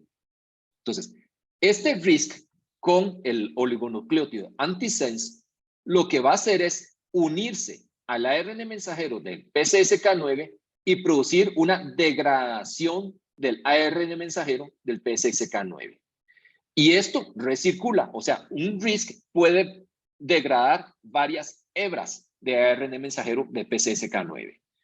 Entonces, esto lo que va a hacer al final de cuentas es que al efecto final no vamos a tener expresión, no vamos a tener traducción, ¿verdad? Y expresión de PCSK9. Y si no hay síntesis de PCSK9, entonces lógicamente el receptor de LDL dura más tiempo e internaliza mayor cantidad de LDL. ¿Ok? ¿Quedamos claros con el mecanismo de acción? ¿Cómo es que actúa inclisiran? ¿Alguna duda? Ok. Entonces, aquí hay varios conceptos que son fundamentales. Lo primero es, al tener este GalNAc, lo hace ser hepatoselectivo. Entonces, el riesgo de efectos fuera del hígado es muy bajo. Entonces, va a haber miopatía. ¿Qué pensarían ustedes? ¿Que no? No, no hay miopatía. Lo segundo es, entonces no es que una hebra de inclisiran, de la ARN antisense del inclisiran, me degrada una hebra de PCSK9, ¿verdad? No, una hebra me degrada miles de ARN mensajeros de PCSK9. Entonces, porque está ligado a este complejo RISC. Entonces, la duración del efecto es muy prolongado. Entonces, esto permite una administración semestral del fármaco. Entonces, ya no es diario como era la estatina, ya no es cada mes como era el mejor de los casos con los anticuerpos anti-PCSK9. Aquí es una vez cada 6 meses. Entonces, se administra hoy, requiere una dosis de carga a los 3 meses y después del tercer mes, ahora sí, cada sexto mes, cada 180 días es que se aplica. Entonces, muy bien tolerado el fármaco. Evidentemente la adherencia, ¿verdad?, va a ser mucho mayor al hacer una aplicación semestral en lugar de tener que tomarse diariamente. ¿Cuánto baja de LDL? Entonces, la diferencia promedio del LDL es de alrededor de un 50%. Entonces, altamente efectivo en reducción del LDL, igual, ¿verdad?, muy parecido a lo que estamos logrando con los anticuerpos anti-PCSK9. Y al igual que ellos, se puede combinar prácticamente con cualquier otro medicamento hipolitemiante. No tiene sus estudios cardiovasculares todavía. Esto es basado en los estudios fase 3. Los estudios cardiovasculares de inclisiran están corriendo en este momento. ¿Ok? Eventos adversos muy bien tolerados, prácticamente igual que placebo. Elevación de transaminasas, prácticamente igual que placebo. Dolor o reacción en el sitio de inyección, porque esto es de aplicación subcutánea, ¿verdad? Un poquito más, ¿verdad? Entonces un poquito más a favor de placebo. Y elevación de CPK igual que placebo. Entonces, muy bien tolerado, y lo que vamos a lograr, lo que vamos a tener nada más es reacciones en el sitio de aplicación del inclisiran. ¿Ok? Inclisiran ya se lanzó en los mercados de los países desarrollados. En Latinoamérica ya Uruguay lo tiene y nosotros lo vamos a tener a partir del primer semestre del próximo año. Entonces eso va a ser pronto que ya lo vamos a tener nosotros en el país. ¿Dudas con inclisiran?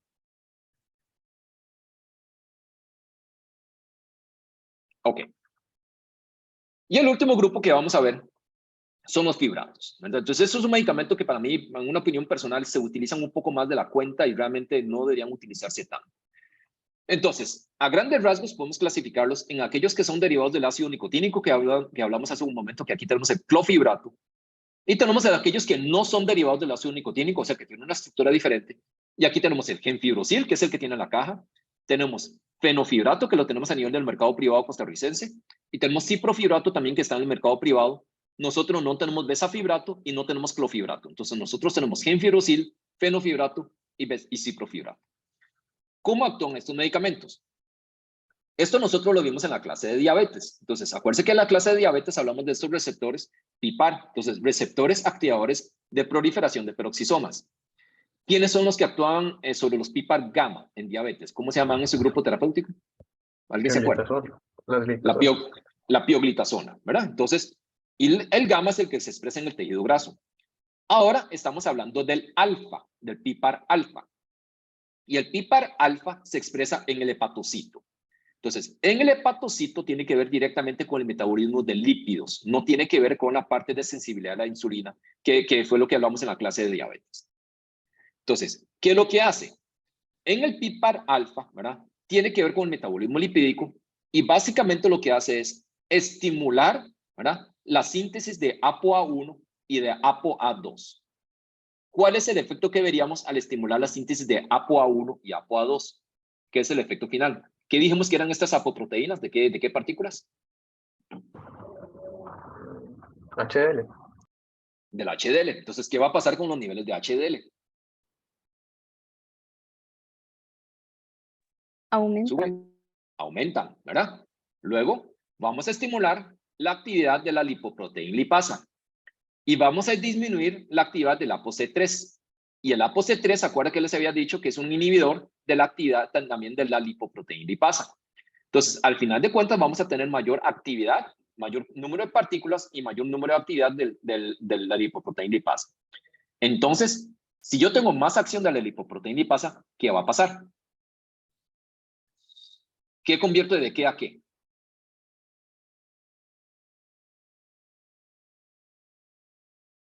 De VLLs, ¿a qué lo voy a convertir?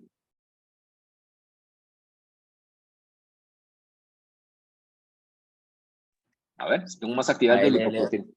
Entonces, mayor conversión de VLL, primero a, antes del LL, a remanentes de VLL o IDLs, ¿verdad? Y luego eventualmente LDL. Entonces, ¿qué va a pasar con los niveles de triglicéridos? Si estoy disminuyendo el número de partículas de VLDL.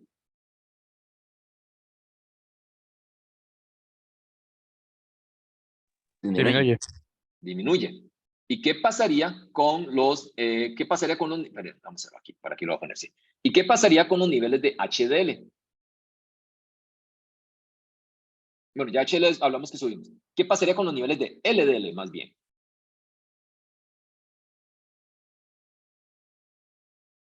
Aumentan. Podrían aumentar. Esa es una consideración, ¿verdad? Entonces, ¿por qué no aumenta? Porque un efecto adicional que tiene, más allá, el efecto probablemente más importante tiene que ver con la parte de la lipoproteína lipasa, pero tiene un efecto adicional que nuevamente lo que hace es, al igual como lo hacía el ácido nicotínico, vamos a tener un poco menos de liberación de ácido graso libres en el tejido periférico, en el tejido graso, y por lo tanto vamos a tener menos sustrato a nivel del hepatocito para síntesis de VLDL. Entonces, va a producir un poquito menos de VLDL, ¿ok? Y por lo tanto, donde se convierte más hacia LDL, la cantidad final de LDL termina siendo muy similar, no hay mayor variación, ¿verdad? Entonces, tengo menos producción y a pesar de que estoy convirtiendo más hacia LDL, el efecto final es que el nivel de LDL permanece neutro, tiene muy poquito cambio en el nivel de LDL, pero sí voy a bajar los niveles de triglicéridos. Y lo otro, entonces, que estos ácidos grasos libres, cuando llegan al hepatocito, se están desviando hacia la beta-oxidación en lugar de utilizarlo como precursor para la síntesis de triglicéridos y moléculas de VLDL. ¿Ok? Entonces, voy a tener diferentes efectos. Voy a tener que aumentar la beta-oxidación de los ácidos grasos en el hígado, entonces tengo menos sustrato para producir VLDLs. En el músculo también aumenta la captura y oxidación de los ácidos grasos. Estimula la acción de la lipoproteína lipasa, ¿verdad? Inhibo la acción de la ApoC3, ¿okay? Que fue todo esto que vimos, ¿okay? Aumenta la expresión de transportadores de ácidos grasos que permiten meterlos a la mitocondria y por lo tanto aumentar la beta-oxidación, que esto incluye el FATP y el FAT. Aumenta la actividad de la 5-A sintetasa, disminuye la sintasa de ácidos grasos, disminuye la producción de ApoB y la producción de VLLs, aumenta la producción de HDL a través del aumento de las apoproteínas del ApoA1 y el ApoA2 y disminuye la lipólisis intracelular en el adipocito. Entonces, en resumen, fue estos mecanismos que hablamos. Entonces, vamos a tener menos lipólisis, menos liberación de ácidos grasos, menos liberación de ácido graso va a llegar menos al hígado y en el hígado se desvía más bien hacia la beta-oxidación. Entonces, voy a tener menos sintasas, ¿verdad? Y menos síntesis hacia triglicéridos y producción de VLDLs.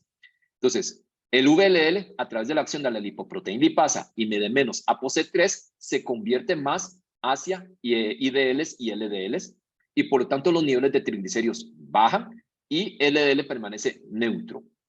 Y además, aumenta HDL. Ok. Entonces, el efecto fundamental es bajar los triglicéridos. Bajan entre un 10 y un 40%. En general, se considera que el LDL es neutro. Algunos estudios indican que fenofibrato puede bajar LDL alrededor de 5% y un máximo del 10% del LDL. Pero sin embargo, en general, el concepto aquí es que el efecto sobre el LDL termina siendo prácticamente neutro. Y a pesar de su mecanismo de acción, realmente el que aumenta HDL termina siendo gemfibrosil. Entonces, los otros, fenofibrato, besafibrato, clofibrato, ciprofibrato, el efecto sobre el HDL es mínimo, anda alrededor de un 2 a un 3%. Y gemfibrosil aumenta HDL hasta un 8 a 10% aproximadamente. Entonces, al final de cuentas, si fenofibrato, ciprofibrato bajan triglicéridos, pero es neutro sobre LDL y neutro sobre HDL, ¿qué pasaría con los eventos cardiovasculares?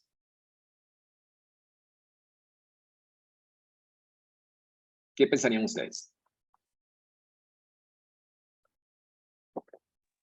No serían tan importantes. Neutro, ¿verdad? Termina siendo neutro los estudios cardiovasculares con fenofibrato. Y eso ha sido algo muy consistente en 3 estudios grandes con fenofibrato, son neutros desde el punto de vista cardiovascular. ¿Cuál podría ser el que tenga un efecto cardiovascular importante? El gemfibrosil.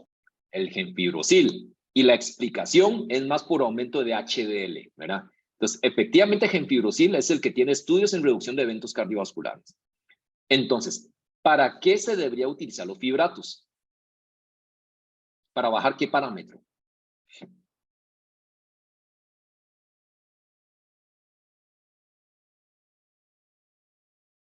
¿Cuál es el efecto fundamental?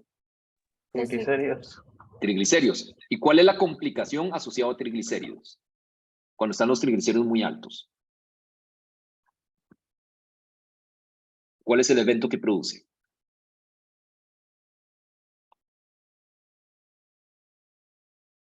¿Alguien se acuerda? Pancreatitis, ¿verdad?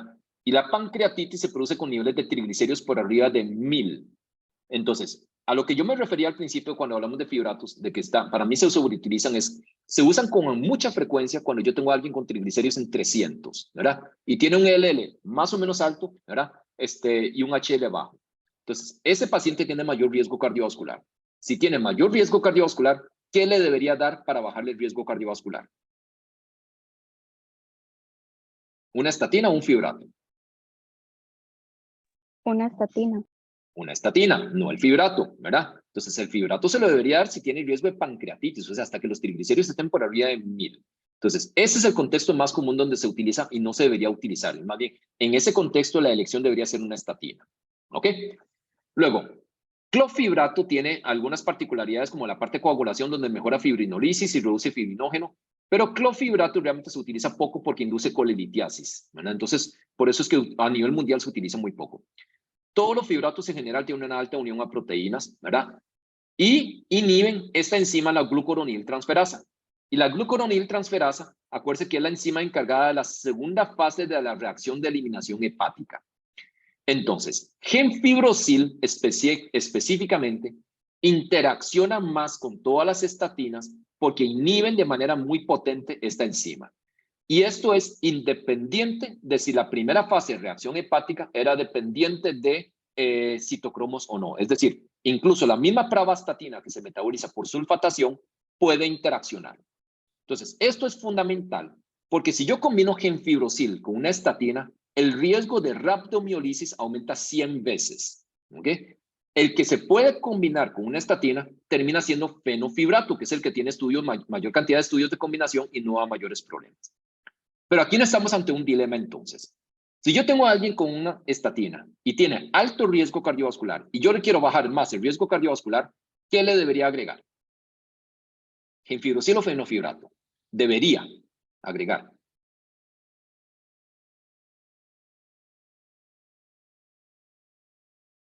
¿Cuál debería agregar? Si yo quiero potenciar el efecto cardiovascular.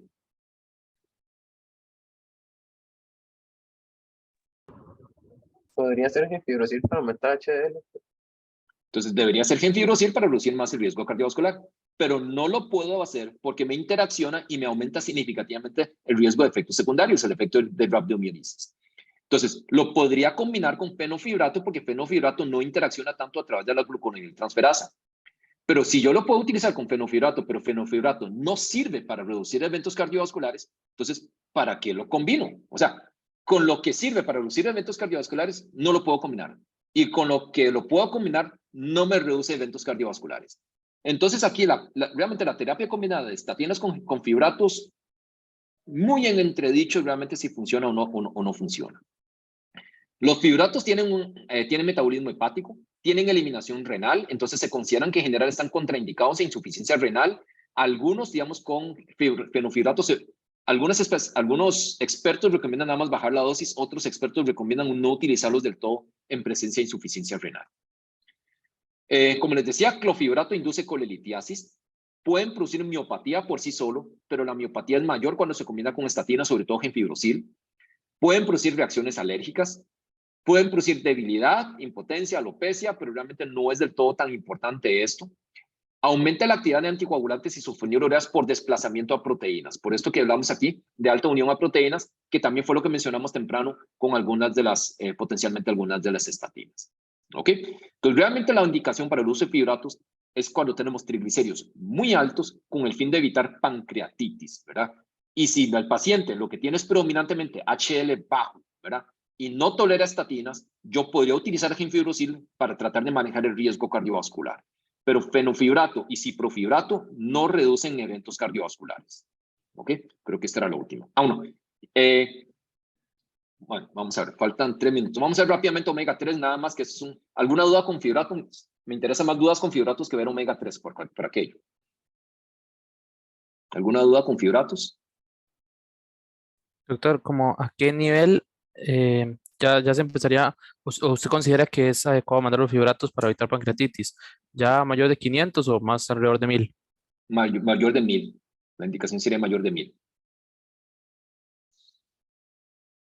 ¿Ok? Bueno, 2 minutos de omega 3 nada más. Entonces, los omega 3 son ácidos grasos poliinsaturados Lo que nosotros llamamos omega 3 realmente tienen dos ácidos grasos poliinsaturados, que son el ácido docosahexanoico, que es el DHA, o el ácido eicosapentanoico, que es el EPA, ¿verdad? Y aquí es importante porque la formulación que tienen mejores estudios, que ha mostrado reducción de eventos cardiovasculares, es una forma purificada del EPA que se llama icosapentetil, ¿verdad? Este es el omega 3 que tiene estudios con desenlaces cardiovasculares. Entonces, no es el omega 3 común y corriente que nosotros compramos en cualquier supermercado, en cualquier farmacia, en PriceMart, ¿verdad? Esos vienen con una mezcla muy heterogénea de DHA con EPA. Entonces, la dosis, el que funciona, es una forma purificada de EPA que se llama icosapentetil a dosis altas, ¿verdad? Entonces, no es cualquier omega 3. ¿Cuál es el mecanismo de acción de omega 3? Altera la fluidez de la membrana celular, tiene efectos antiarrítmicos al actuar en canales iónicos y algunos efectos antiinflamatorios. Esto hace que, sobre todo en pacientes que tienen falla cardíaca, han mostrado reducir el riesgo de muerte súbita e insuficiencia cardíaca. Y en pacientes de alto riesgo cardiovascular, contribuye también a disminuir el riesgo de muertes cardiovasculares. Dosis altas de omega 3 también son útiles para manejar hipertrigliceridemia. Y una de las diferencias de por qué hay que insistir en que esto es con EPA, con la forma purificada de icosapentetil, es que DHA, el otro omega 3, puede aumentar ligeramente el LDL. En cambio, EPA es neutro, ¿verdad? No nos modifica tanto el LDL, es neutro sobre HDL y nos puede bajar un poquito los triglicéridos. ¿Ok?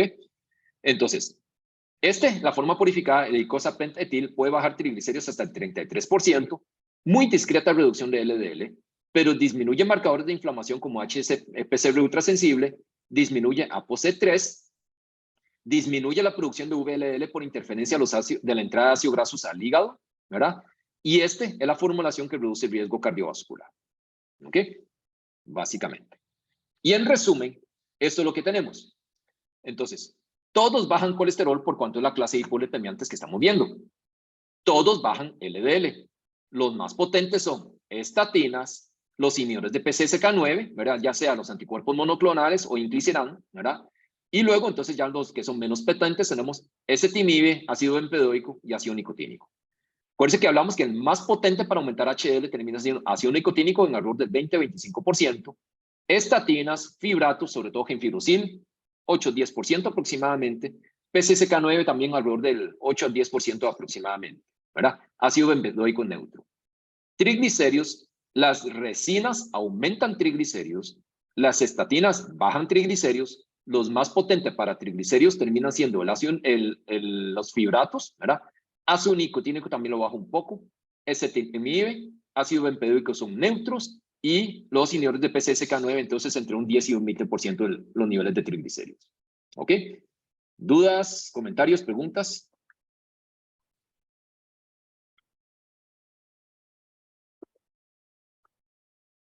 Bueno, si no, muchísimas gracias. Ya está la última clase mía. Cualquier duda, estamos ahí a la orden. Muchas gracias a todos. Gracias, doctor. Perfecto, doctor, muchas gracias. Muchas gracias, doctor. Buen día. Muchas gracias, doctor.